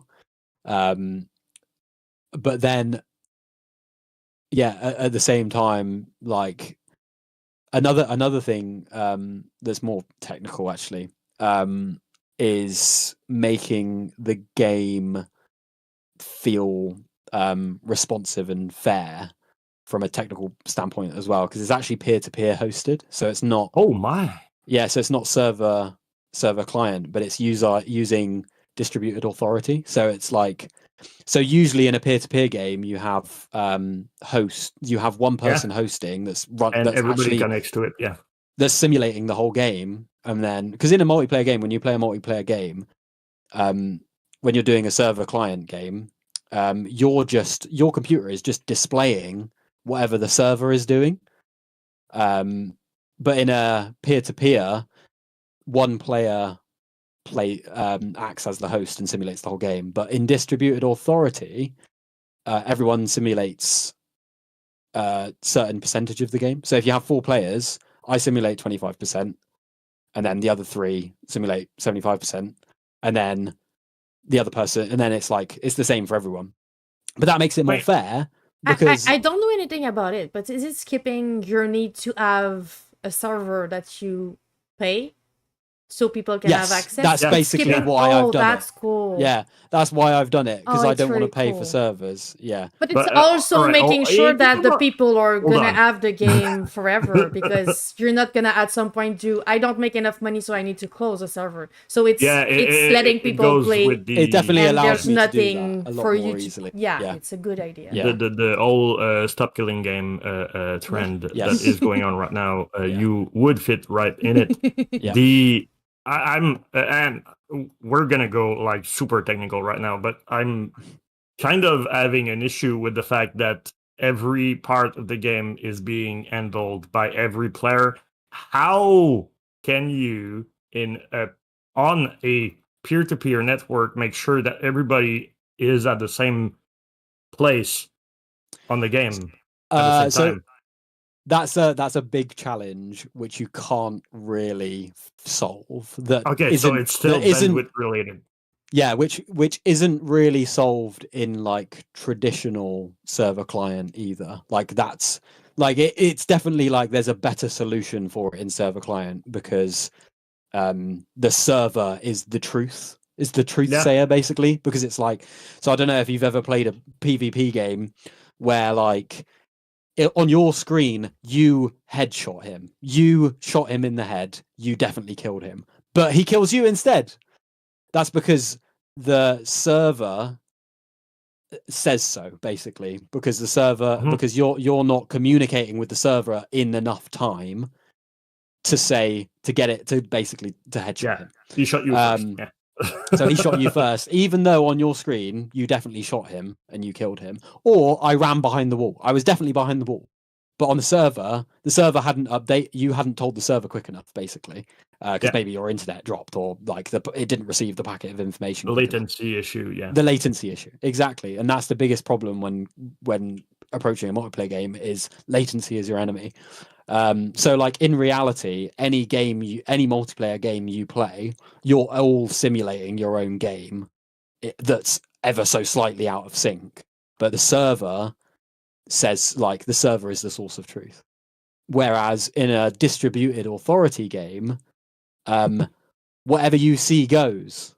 So that's the approach that I've taken. So if you shoot someone and you hit someone, you hit them. Even if on their screen they dodged it, they're still going to get hit. But that's like a sacrifice that I've had to make, because I think that the more important approach to take was if you see something happen as a player, it happens. And if you just die out of nowhere, that's less painful than if you shoot at someone and you hit someone, it doesn't register the hit. Does that make sense? That's the philosophy. It does. It's a different approach, because I would be more like, I would expect to die out of nowhere instead of my God, that is going to be a great challenge. It's definitely been a challenge so far. So I've been following what like the development of Star Citizen. I'm a big Well, I'm not a big Star Citizen player. I've been gifted that game a couple of years ago. I've never put any money in it, but like I've played it a couple of times. And they're still, after like 13 years, trying to figure out how to make the server-based multiplayer work. Are they really? Or they know that if they're still looking, they're still making money? No, but I mean, they're going to be, like, marketing-wise, they're going to be making more money if they fix that. You sure? And that the game stop running. Well, yeah, because, like, people will buy. I've got friends that put thousands of dollars into that game. Wow. Yeah. Buying ships and stuff like that. Yeah. And they won't do it if they can't play with it right now.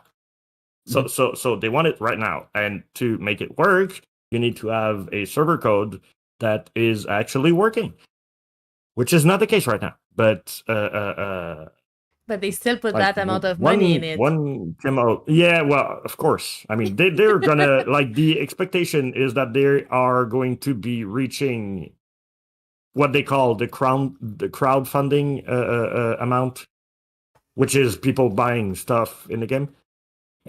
They're gonna reach $1 billion by the end of 2026. That's insane. That is insane. It is insane. So many good game could be out with that money. Marketing department. That's why I'm saying they don't need to make anything. They just, the more they wait, the more they get money. The more they make. Yeah. There we go. There is. Yeah, I can. Yeah, we could buy a mode. Yeah. Although I would say, to their defense, or we could find a middle ground, Nuri. You don't have to come to Snow. We could find a nice island. For that price, we could buy a whole island.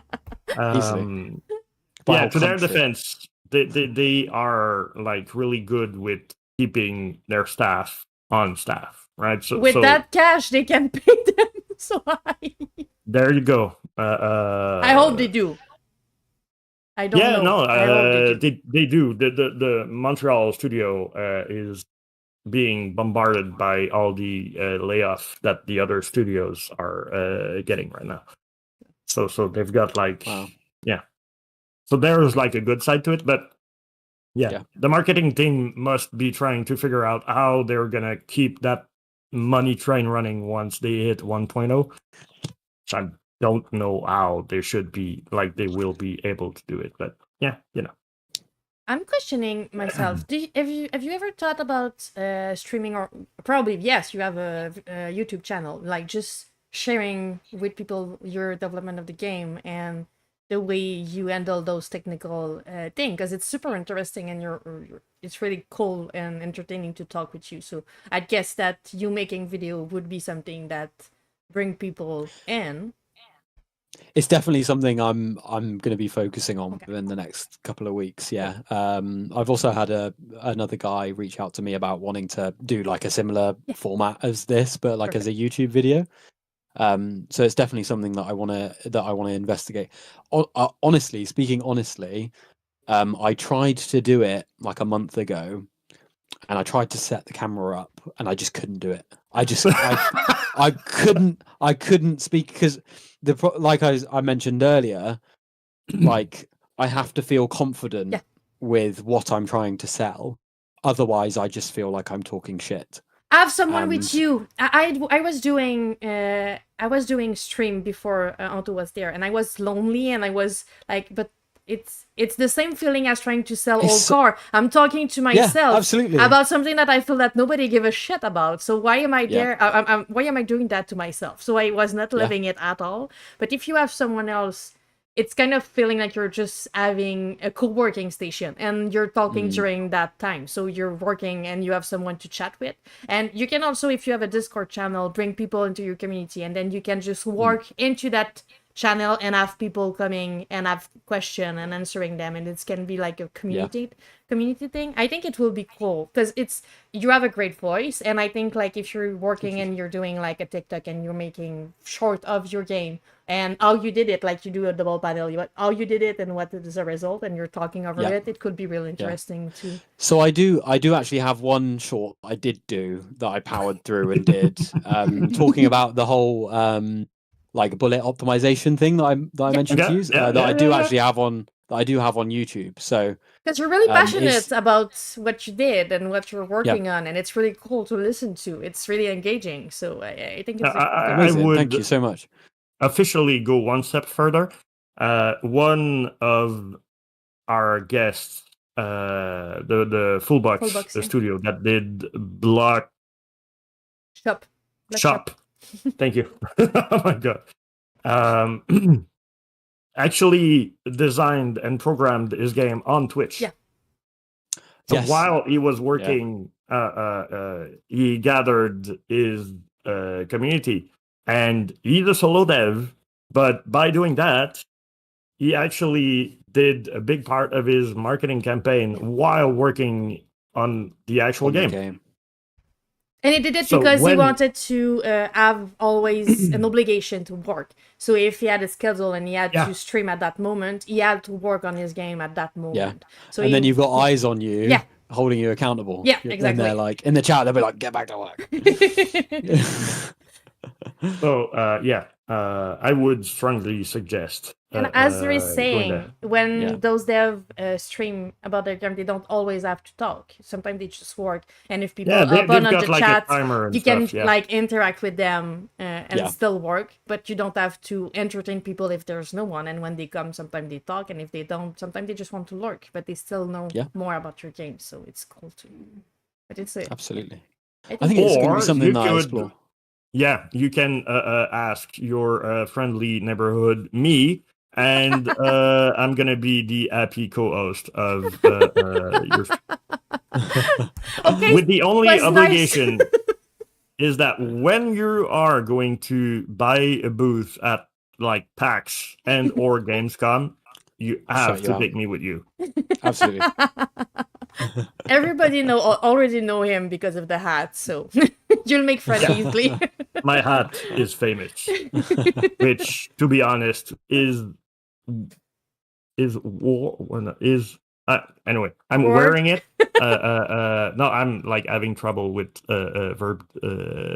Anyway, so I'm wearing it because I'm old and I am suffering from the age-old receding hairline. So hat makes me look better.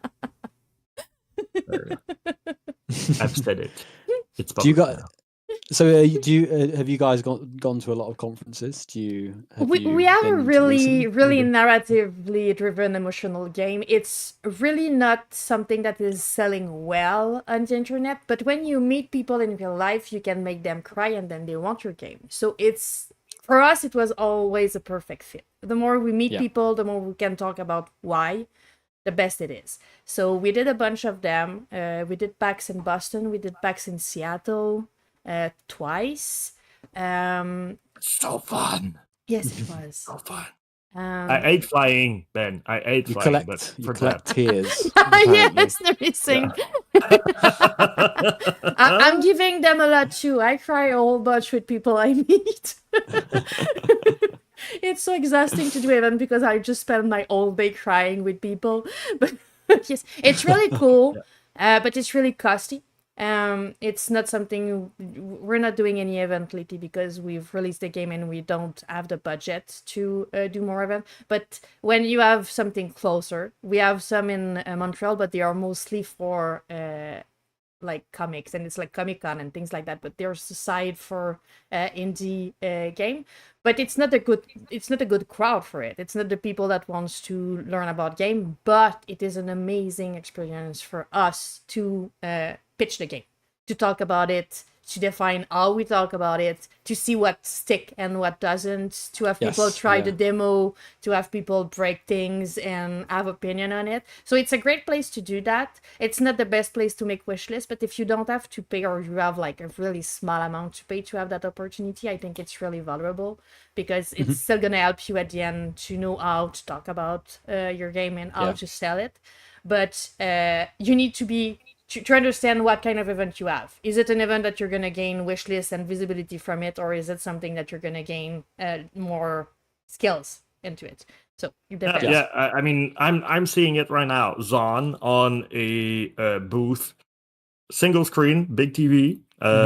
Little trick that you can do is, well, in the UK, I don't know if it works that way, but in North America, you go to your nearest Target, you buy the TV that you want, you go to your event, you set everything up, and then the event is done. You pack up the TV, you go back to Target, and you get reimbursed because it's not the right size. That's what poor people do.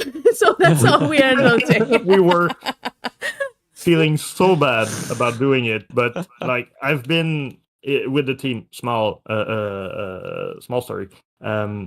I've been with the team officially after, like, in the last year, let's say, of the development, but I was with them before, and we went to Boston for PAX, and like we had a cozy small booth with not too much stuff in it, and I was looking at the booth around us, and I was like, "Jeez, that's so much money!" And so start talking about, like, with the other hosts, and I'm like, "How did you, like? You're from China. You didn't lane all of those couches with you?" And they said, "No, we go to like thrift store and stuff like that." So learned about that, and then I learned about the people, like the reason why all the hosts at the last minute of the show, they all start packing super fast.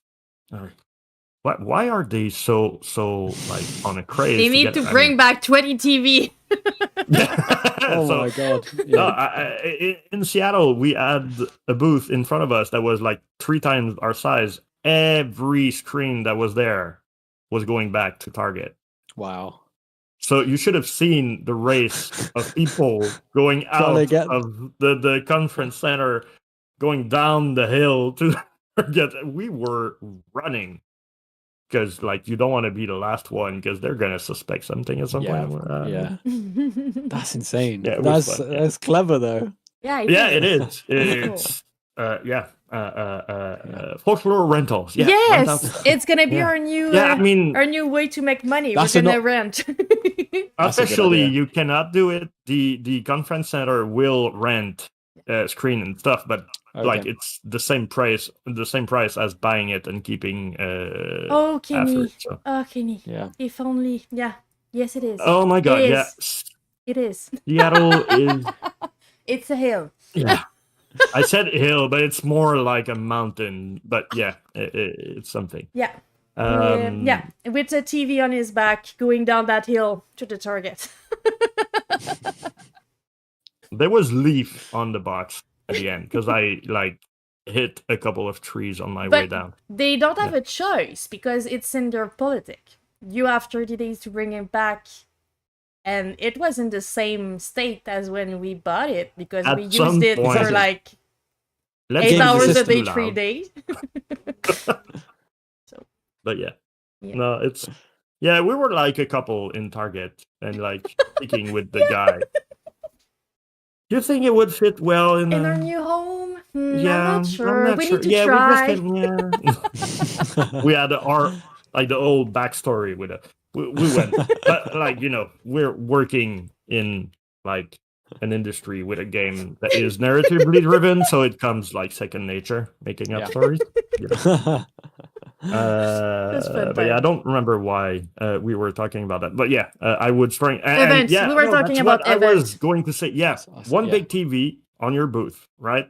Yeah. 4 station with arcade kind of joystick and stuff. I don't know if it would fit well. Could be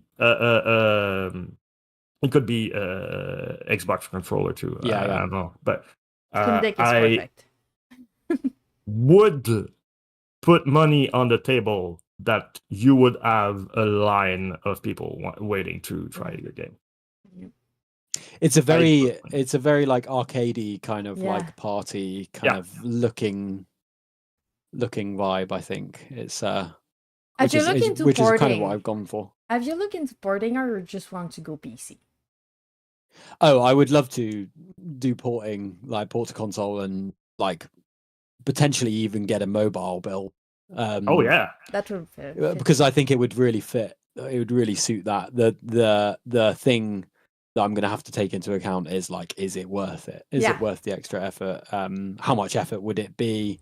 Because the controls can be like, it's going to be difficult to come up with a way for them to work on console, because like flying around and shooting, that's perfectly fine, but it's the base building.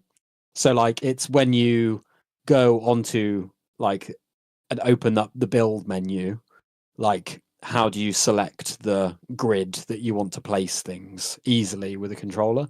I'm sure there's going to be like a clever way that I could maybe come up with. Would but it I do be think working it would on be, a Switch? Because it could be cool if you do. Exactly. Yeah, it will be a cool fit. Yeah, absolutely. So it's just coming up with like a clever way of doing making it the base building, basically. Because I think all the other controls are perfectly easy to do, like to map across to a controller. But then it's the it's the base building side of things. I don't want to get ahead of myself right now, but if you ever go on to the Xbox side of thing, talk to Jess first. She knows people, and that can probably. They don't answer often, but they support indie, and sometimes they give grant for porting. So they give money for to be able to port. So if you need a contact, Epic does grants too. No, Epic does grant for people on Unreal. Oh, for real? Yes, it's theirs. Oh, that's a catch. They support their own platform. That makes sense. Yeah. I think they would say, doesn't look like something made on Unreal.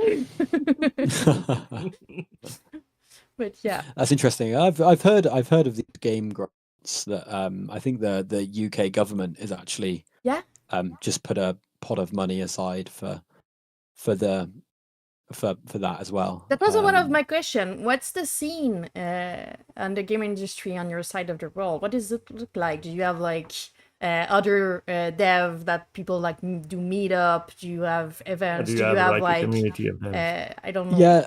Cool. So the problem with where I live is it's quite a small town. Well, no, it's a big town, but it's like it's not a big city with like hundreds of thousands of people in. so the community is quite small, and it's just like I've gone to a couple of meetups, but it's not very big. There's not a huge amount going on where I am specifically. If I went to London, there'd be all sorts of stuff, which I'm like relatively close to. But it's like currently it's been pretty lonely. Just on my own. And but like, even if it's online, even if it's online, people from like the same place of the world, they can share advice, and if they know somewhere or just like financing or publisher that are just close by, maybe it's could be helpful.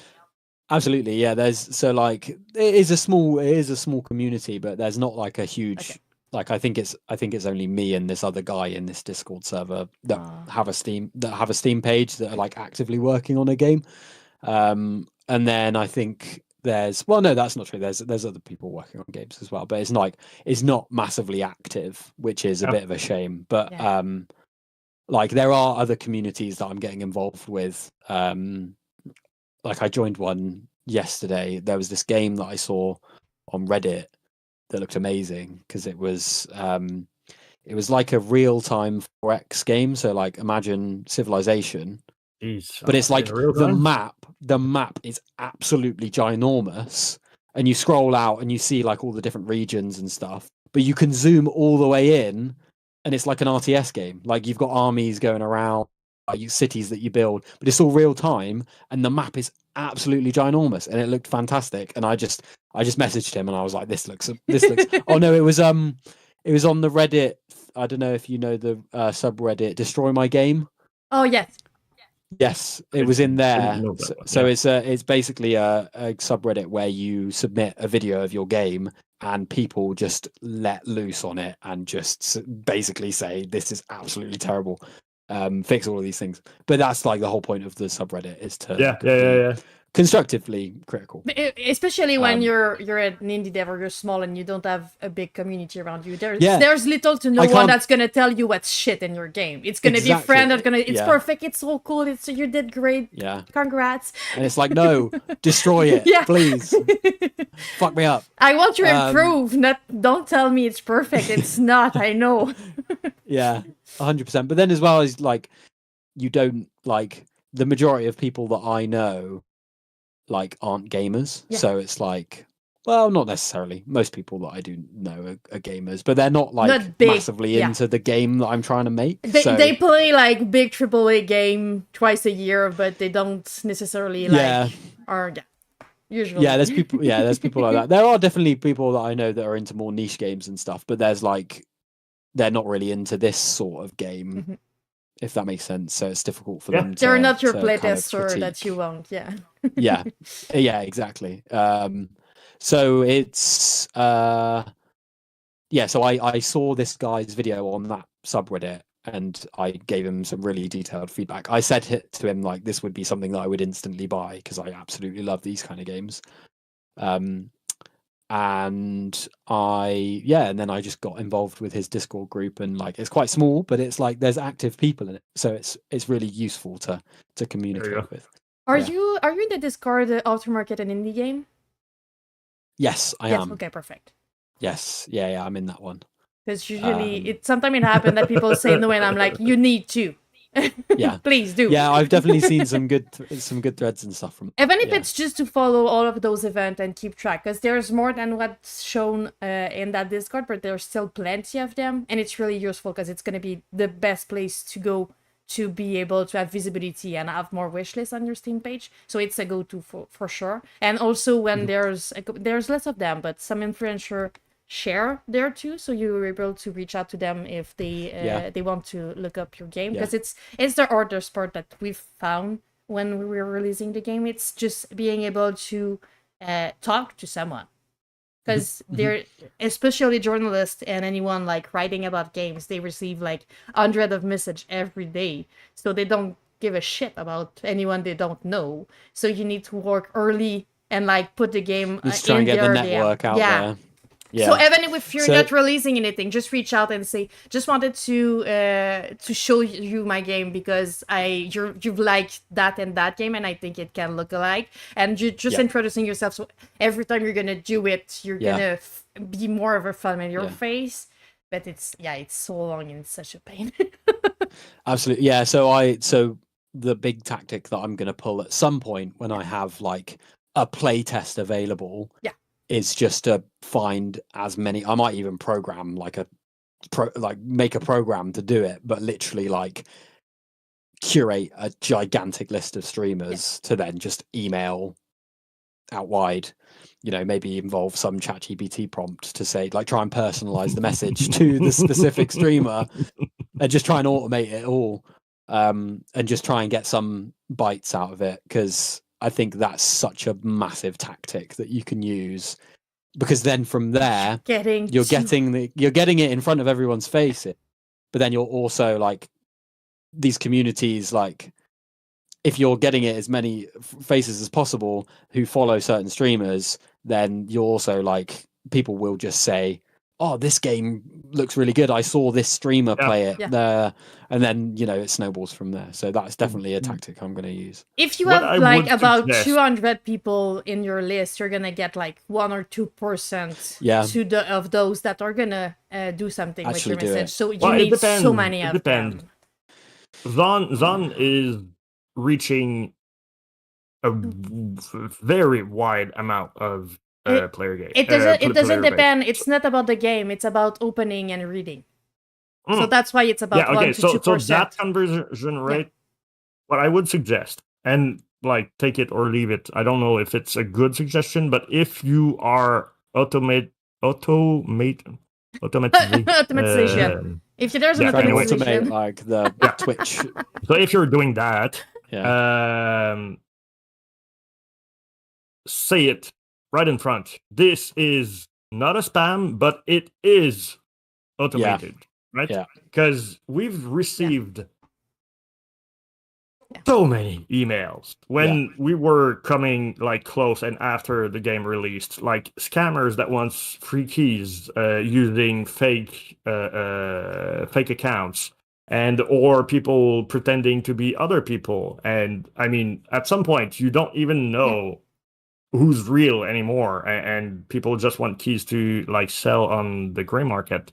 So like, don't go there. Be as truthful as possible. That would be my because you're right. You cannot, as a solo dev and even a team, and like we were 2 people working full time on like the release of Spiral, and we could have done more, right? So using the tools available would be, I think, a good idea. But like, let's be transparent. It's transparency. So. Always.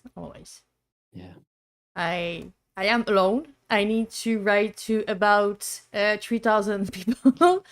I don't have that amount of time. I would like for you to be interested in my game. I get it if you're not, but here's the link if you want. Yeah. I would like for you to showcase it.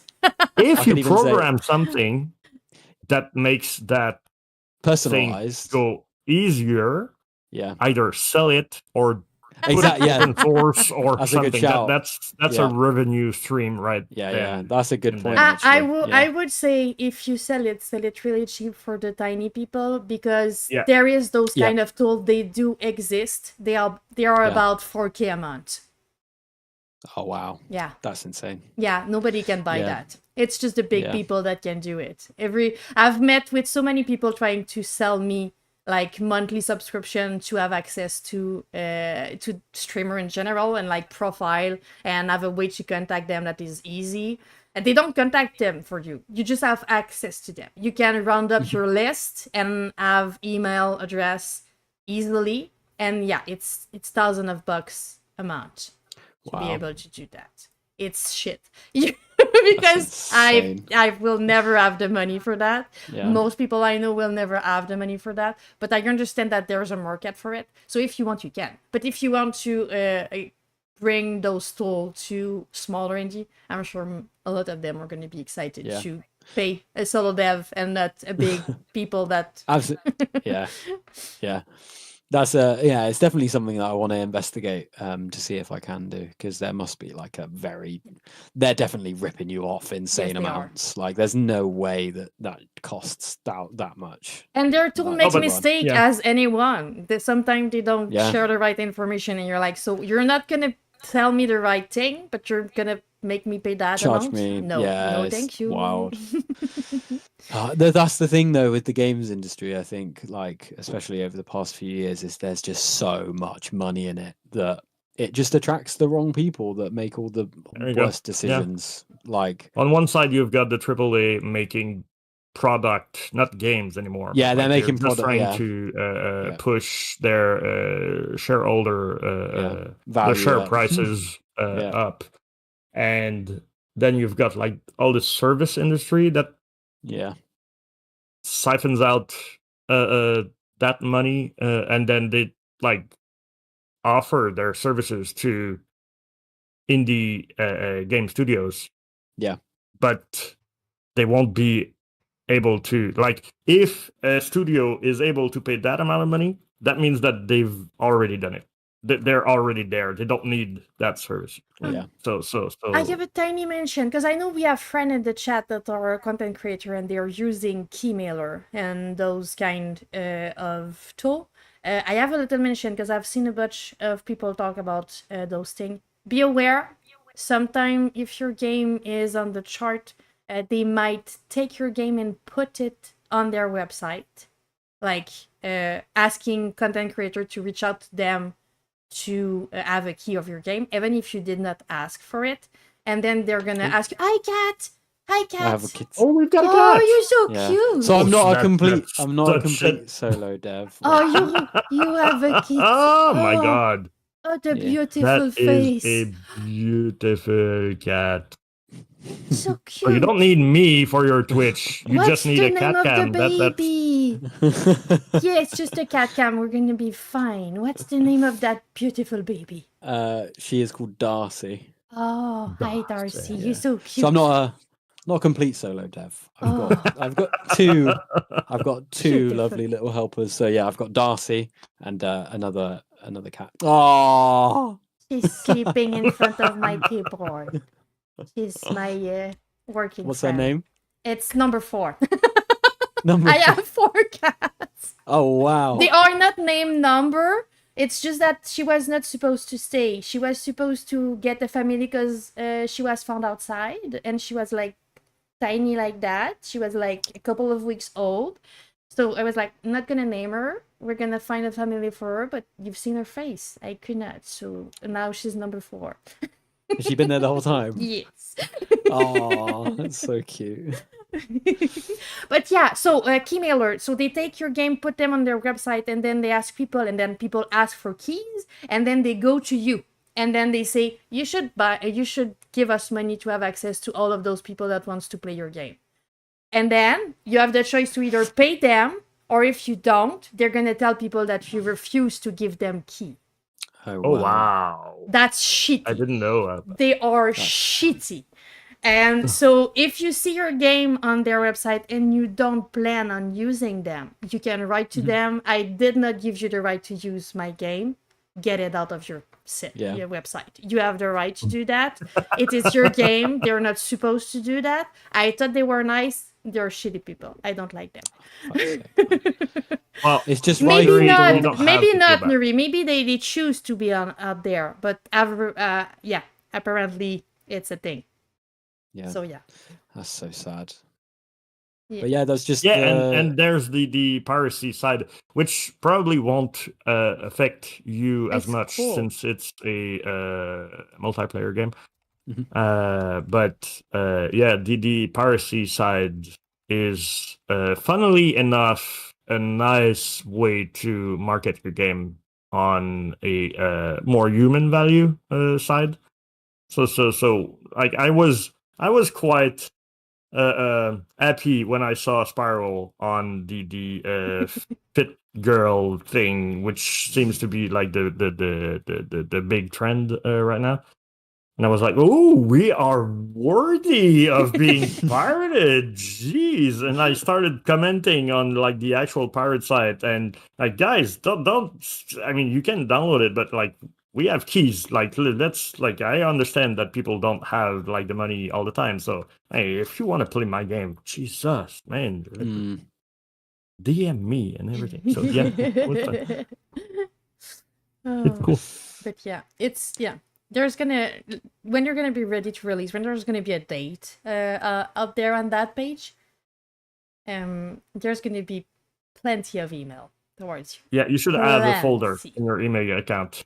Okay, I'll set up and most of them are gonna be scam, and it's gonna be heartbroken. You're gonna be heartbroken so often because sometimes I was receiving email and I was like, that's such a cool channel. Oh, really? They fit so hard with my game. And then I was looking at the email address and there was it's from like one letter. X124 at... No, that's the issue. They are exactly the same email address. There's like one letter that's different. Yeah. And that letter is everything. Yeah. So funnily enough, my last role, I worked in cybersecurity, and the product that I developed was a product to detect phishing emails. Yeah. So every email every email in scrutiny, because I'm like, that ain't real. That isn't real. Every time it's too positive. Yeah. Yeah, I'm like, no, skeptic. Too good to be true. Yeah. Not real. Oh boy. You're using an L there in No, it was a funny time. But yeah, and you don't have time for that at the end of your development. We wasted a lot of time trying to decipher which one was real and which one was not. And at some point we did like, okay, so let's make a statistic. And out of 100 email, how many are reals? 3. All right. One, maybe. Is it worth our time? No. All right. Let's.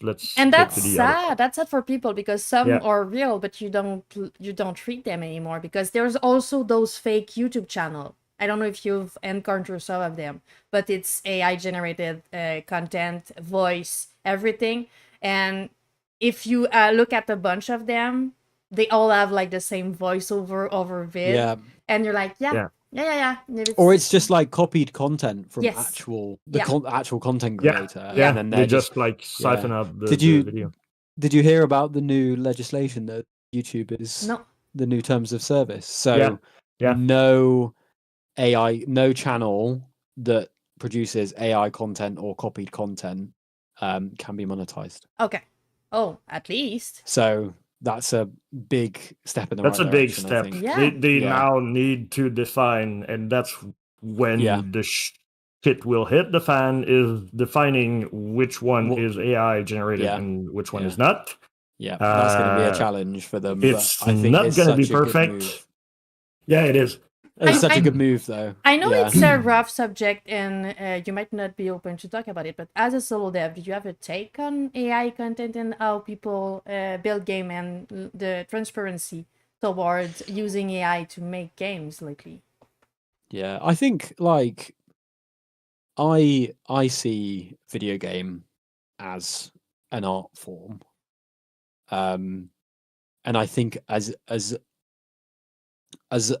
long as there is enough human touch to a game to make me think, okay, this is like actually got some like passion and enthusiasm and emotion behind it, then I'm happy. Because like I've used AI to like help come up with my Steam description and to help come up with like the sprites and stuff. But like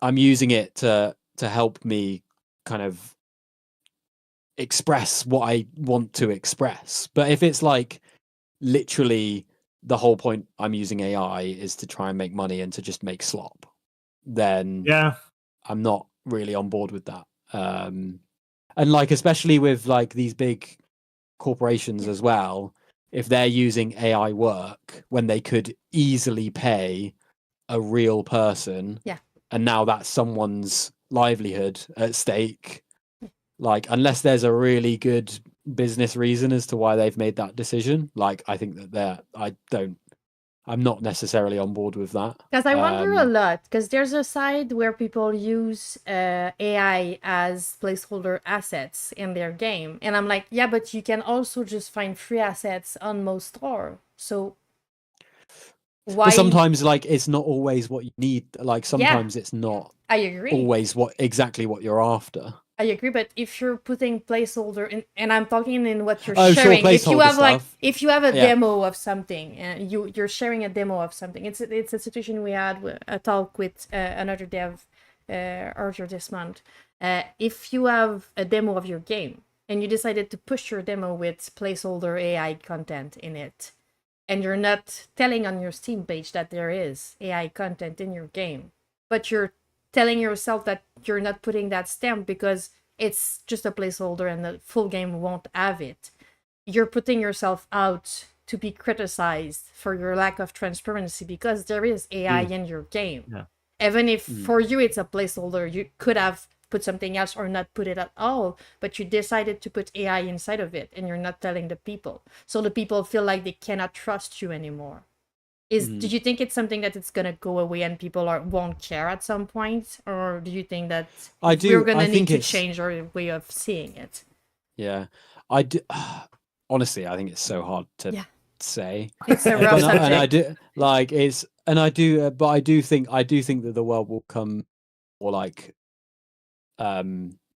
understanding of it. It's so context driven. Like, Indeed. As a solo developer, like, you could be incredible at programming and game design and make the best game ever, but be really bad at art. And you don't have the funds to hire someone. You don't know anyone to make the art. So you just offload it to AI. And like, and I think... Go ahead, finish. I'm going to go after. Yeah. And I'm like, is that right? Is that wrong? I don't know. Like, I'm an argumentative person. You can ask. Okay. But in the past, I'm gonna make myself a new cup of coffee. This one is gonna take a while. But in the past, and I get it, but in the past, if you were in that position where you are really good at programming, but you don't know how to do art, you can find someone where you can have like geodev, where you have someone who do the art because they don't know how to program, and you have to communicate. You have to find someone who's going to help out, even if you cannot, because when we started our project, we did not add any money and we were not investing our own money at that time because we were too poor. But we talked about the project. We explained to people what we wanted to do. We were looking for people that wanted to be part of that project because nobody was getting paid. And at some point, we found a team, and then we start paying them because we could, and we decided that our salary from our personal job was going to be the way we're going to pay them. But there's like a way where people needs to find a way to do it that still incorporate the skills of everyone and incorporate people that don't have a way to do game either, because someone who's really good at art but doesn't know how to do shit else, they need to find someone. But if we use AI to do everything, someone who's good at art can ask an AI to do programming, and someone who's good at programming can ask AI to do the art, but those two people will never meet, and they're never going to produce something special and unique that is not from an AI. But at the same time, I get that being a solo dev and having so many things to do, make it hard to take the time to find someone who's interested in the project and can. So it's like so many contradictory. Like, ideally, I think I would. Ideally, I think everyone should just like work with other people and use AI to use AI to like enhance things. But as soon as as soon as you start relying solely on AI, that's where problems can because like I'm not a bad drawer. Like I'm not, and I like, I obviously know how to program, but if I know what I want and I need some like template to work from, like getting AI to do that is just it's really convenient. And at some point, you're gonna need to check that code. You're just not gonna copy paste and it's Oh, gonna yeah, be yeah, perfect. Then you're absolutely. gonna send. No, There's a never human is. interaction. Yeah. It's I'm gonna have a base, the same thing Yeah. as someone's do a draft, and then you're gonna do a 3D model with it. So you have a draft, and then you can work with it, but it's still human at Exactly, the end yeah. of it. So yeah, it makes sense. Yeah. So it's Yeah. Oh, sorry. What were you going to? No, go ahead. I was just. I don't really know what I'm saying at this point. Okay. I've when you were saying that it was like context driven as a discussion, it really is, because no matter how someone would appreciate one type of art, it could be coding too. Like a programmer will look at your code and say, "Oh my god, that's so wonderfully optimized." I don't know if those programmer exist. From what I've heard, they're always like talk shit about other people, but if they do, like Absolutely, yeah. And I've seen a video at some point last year and last week,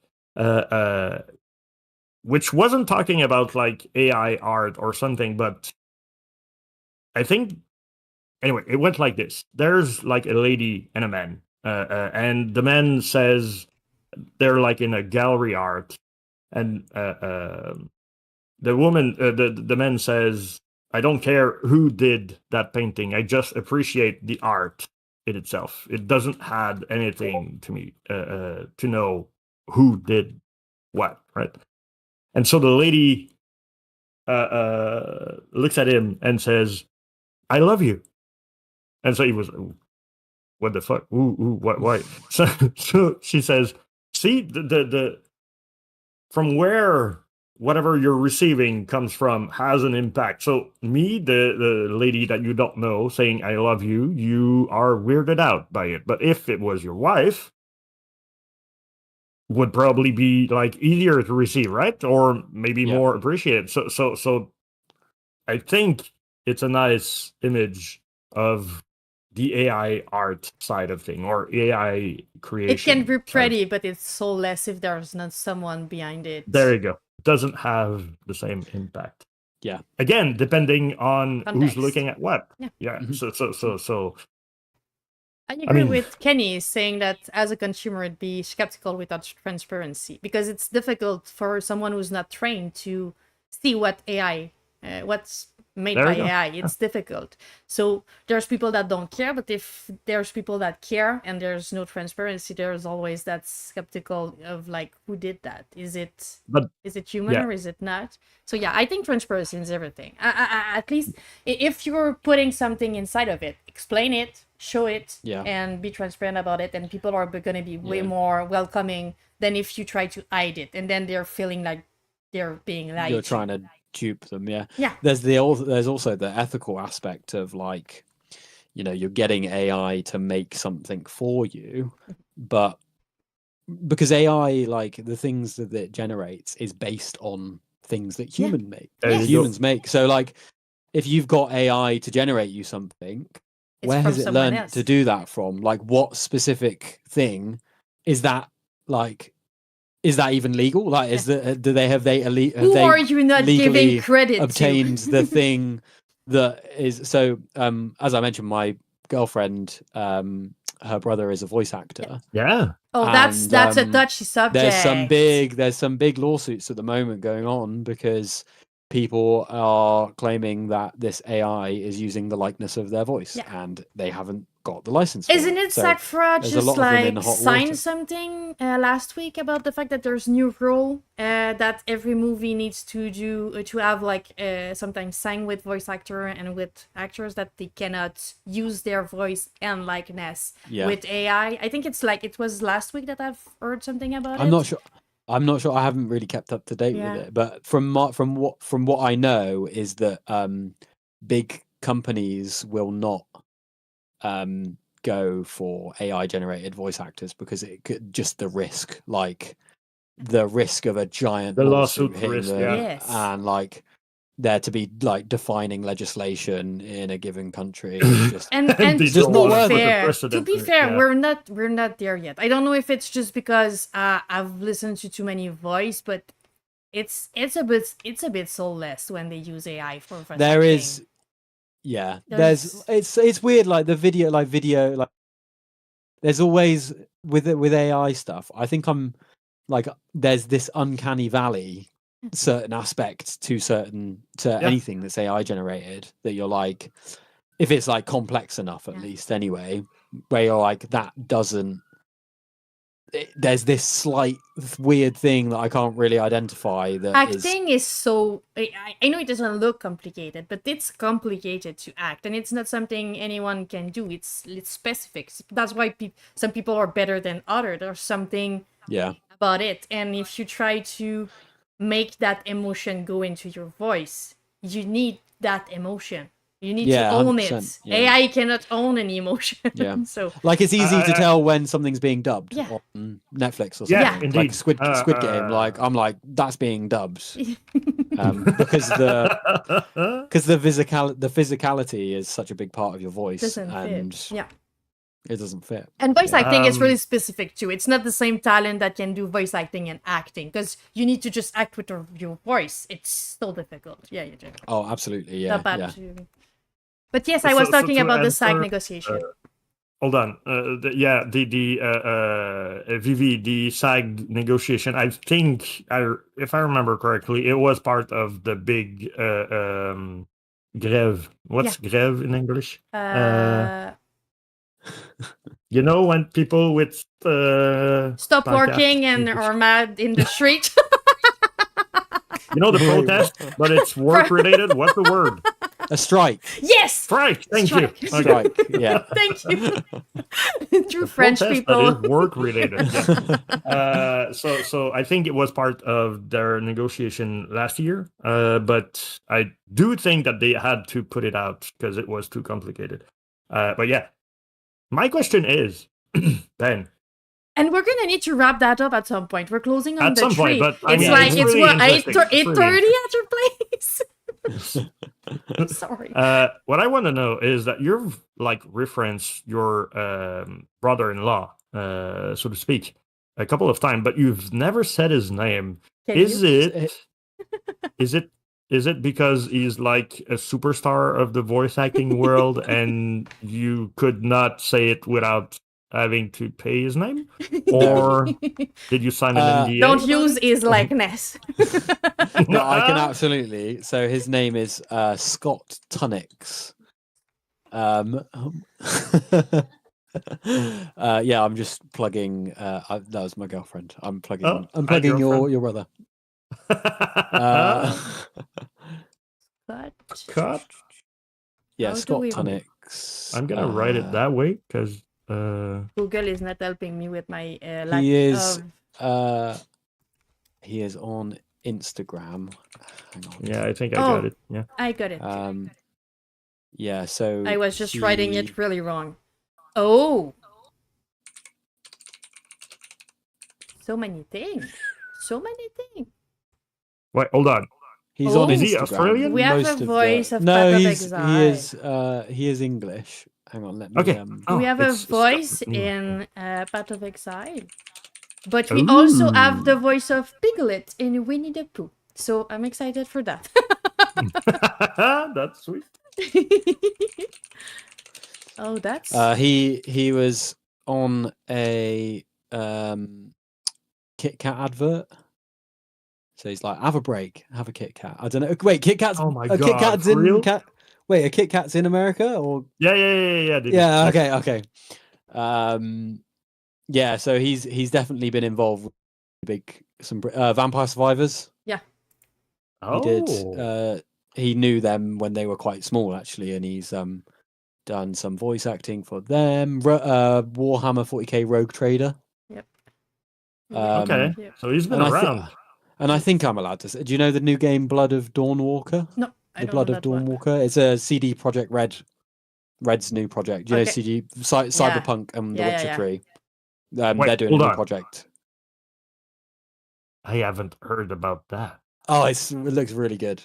Is it? But he is. Okay, so you it's know public. about it. Yeah, okay, cool. It's public. Yeah. So and he's doing. You're talking about like Cyber 2078. NDA. Yeah. Well, at the same time, I was like, I want to know more, but no, let's stop talking. It's going to be bad. This is the thing, is like, I don't know what I can and can't talk about from Yeah. what he's told me. It's perfectly well, fine. Don't I say just anything. wanted to know Protect who, yourself. yeah.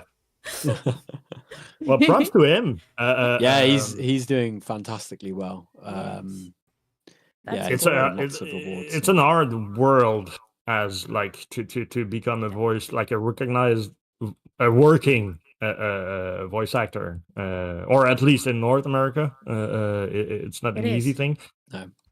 I follow a couple of them, and like they have their own marketing machine working for them full time just to get enough recognition to be on the next, like on a next project. So yeah, that's the crazy thing. Like with these big AAA studios, they have entire departments to do like what I have a couple of hours to do. yeah. Yep. Yeah. Yep. Or just any indie dev, like any studio. It's like, oh, one person is responsible for that. And you know, what's your studios title? I have 300 title. Yeah. But there's someone who made rocks. There's someone who made tree. Yeah, exactly. Yeah, there's like a team dedicated to optimizing. There's like team for character design. It's a whole other world. Yeah. Yeah. Oh, yeah. I had a there's the studio that's making the new Fable is actually quite close to me. It's cool. It's like an hour away. And I tried to apply and get a job there a few years ago, but I didn't get anything because it's actually quite a small team, but like they need the best of the best. What is the IP still owned by Microsoft? I think so. Yeah, it's Playground Games that are making and I think they're owned by Microsoft. I think it's a publisher. Yeah. Is Peter Molyneux still like related to the project at all, or is he like completely? No, I don't think so. Have you seen the new project working on? The last project I've seen him working on was the big cube thing. No, so no, there is a new project called Masters of Albion. Oh, I think I've heard about it. Yeah, I remember thinking, I wonder, like, what's the amount of stuff that he's saying that's gonna actually be in the game? Be in the game, yeah. Just watch it, and I think you will have experience. Watch the gameplay video because it looks a bit wild. That's all I'll say on that. I mean, I love him. I've been playing his game since my God, is Bullfrog Studio. Dungeon Keeper. Amazing. Dungeon Keeper, Syndicate, Black and White. Black and White. Populous. Oh my God. Jeez. Yeah. You are very cultured for a 20-year-old. I've got two older brothers. So I was playing like Myth. Do you know Myth? Yeah. Yeah. Was he part of that? No. No, he's 30, but my dad was also my dad's heavily very into computers and tech and stuff. Oh yeah. He had he had old games. He had one of the first Macintoshes. And he had a game on a floppy disk that I played, and for some weird reason, instead of doing WAS and D to walk around, you did WAX and D. Okay. Because that was like the first ever time someone implemented WAS and D. So they didn't think. I had to check my keyboard, and I was like, "What the?" So they thought, to walk backwards, obviously it's going to be X. Oh, wow, like, of course it must be. Yeah. Yeah, quite interesting. Oh boy. Yeah, it takes us back. So. No, the old. Speaking of old game, Zon. While we were talking, I would strongly suggest that you. I don't know if it's still. I'm gonna check.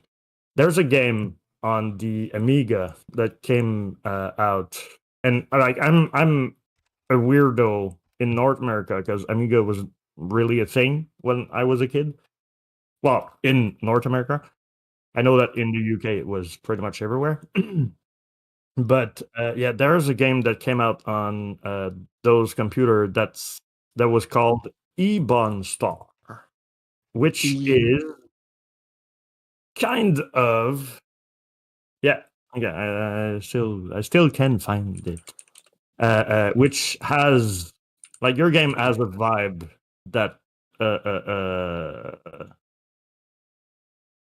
that like calls me to it. Okay. What is the game called? Sorry. Ebon Star. I'm gonna write it because Ebon Star. Ebon Star. Yeah. Ebon Star. Nice little co-op Inspiration. and PvP. Well, it was couch co-op in those days, but yeah. I think I've seen this. Oh no, I haven't seen this. Yeah. Oh, cool. Yeah, that looks cool. There's like a similar inspirational issue there. It's kind of cool.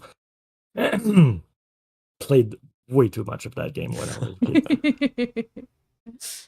kid. All right, so it's 3:15. Yeah. Our time, so it must be like midnight or something. Not that late. Your place. Nuri is still awake, which is kind of you need to go to bed at some point, Nuri. It's the middle of the week. I don't know if Friday you're off. He's not going to work tomorrow. She's calling sick. She said it. I know, but like Friday is still a thing. No, Friday is not a thing. No, Friday is not a thing. Okay, cool. What are you talking about? We called. We said Nuri's gonna play with the cats all week, so don't wait for her.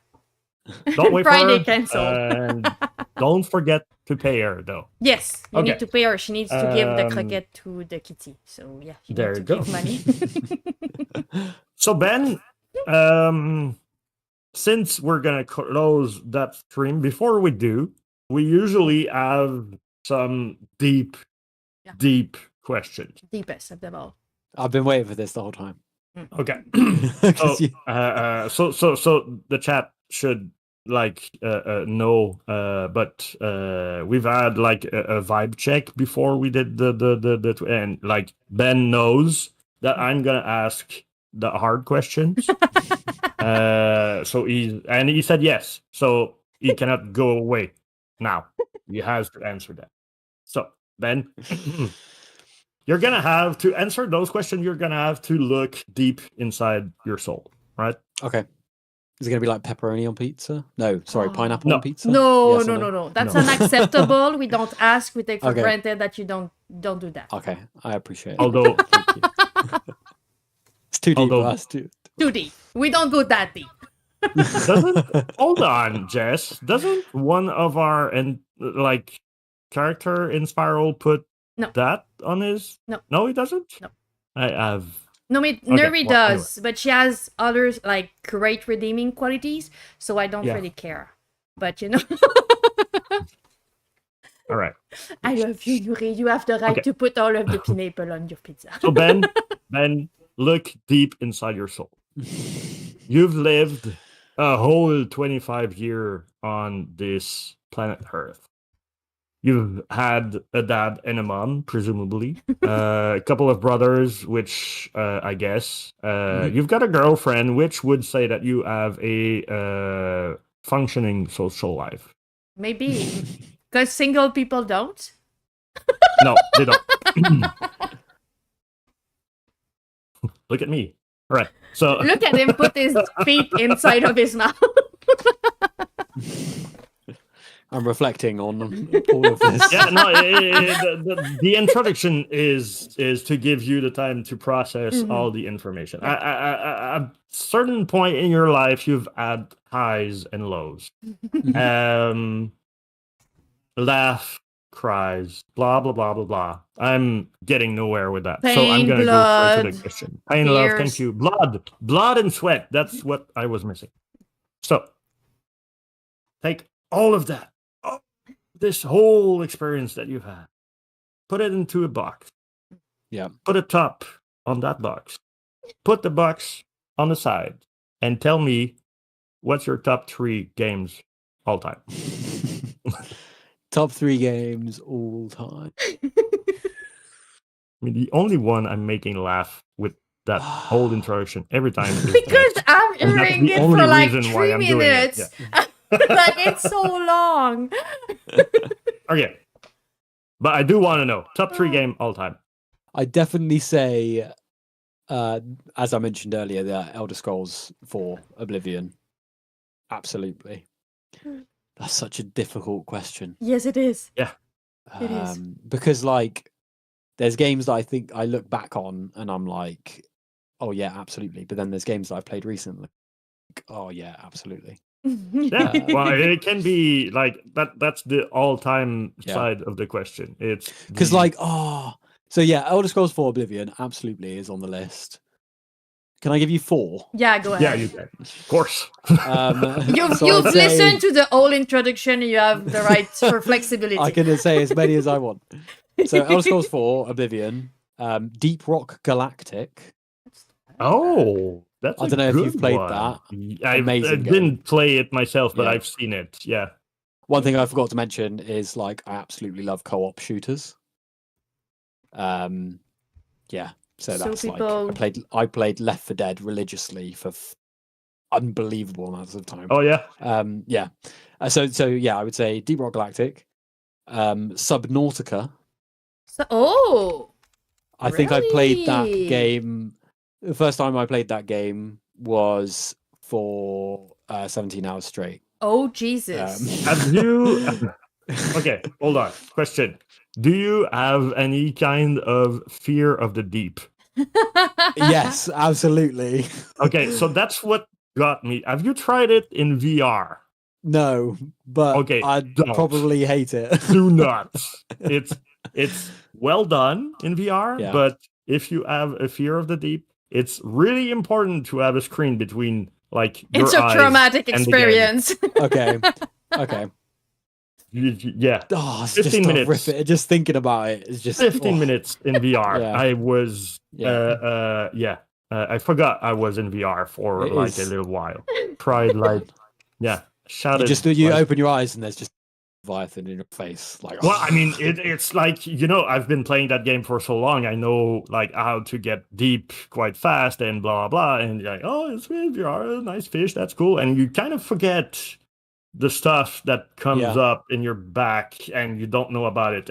But now you are turning around and now you see that big, mean fish thingy coming up. You afraid in your... No. Yeah. No, or it's just the darkness and the like little bubbles It is. in the old with your torchlight. And I don't know if you remember in the Seymour, like you got the small lights and you're like, oh, it's really dark. I'll just turn on the bright lights. You turn them on and there's no change. It's just completely pitch black. It's amazing. Really? So cool. I'd say, definitely Subnautica. We even, me and my friend, we got the multiplayer mod to work for that. It's janky, really janky, but it was a lot of fun. Oh, must have been. Yeah, and then I would say the fourth game. What was? I played Songs of Six, which is a very niche indie game. But it's city building. Like a fantasy city building world sim that's like so in depth. Like you don't control people directly, you like build the buildings and you tell people like how many workers a place should have, and then they just all figure it out themselves. But they have their own needs and requirements, and like you've got different races. You've got the dwarves, you've got the elves, you've got the humans, you've got the bug people, you've got the lizard people, and then you have like some mythical races as well that you can finally attract to the city. You can subjugate people based on their race. So you can say, okay, all the bug people are the slaves. And they're not allowed, they're only allowed to eat flat bread. Oh, damn. And they're not allowed to eat anything else.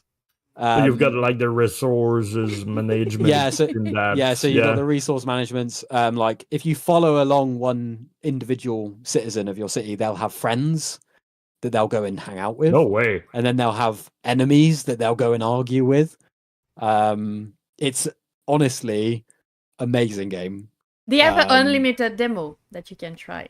They do, yeah. So the demo, I've put the link in the chat, and there's an unlimited demo that they're talking about. So the demo is like 2 versions previous to the current version because it's early access. But you've also got wars and battles, and like you train up your troops, and you know, certain races are better with different weapons, and like the lizard people don't need weapons because they've got claws, and it's really, really cool. Really enjoyed that game. Top-down view makes me think of RimWorld. Yeah. But from what I gather, it's like more intense in the building side of it. It looks awesome. I'm gonna try that game. The learning curve is very steep because like it's very complex. But like once you crack it, like you'll get to a point where like because you start with 10 people and then you end up with like 10,000 people.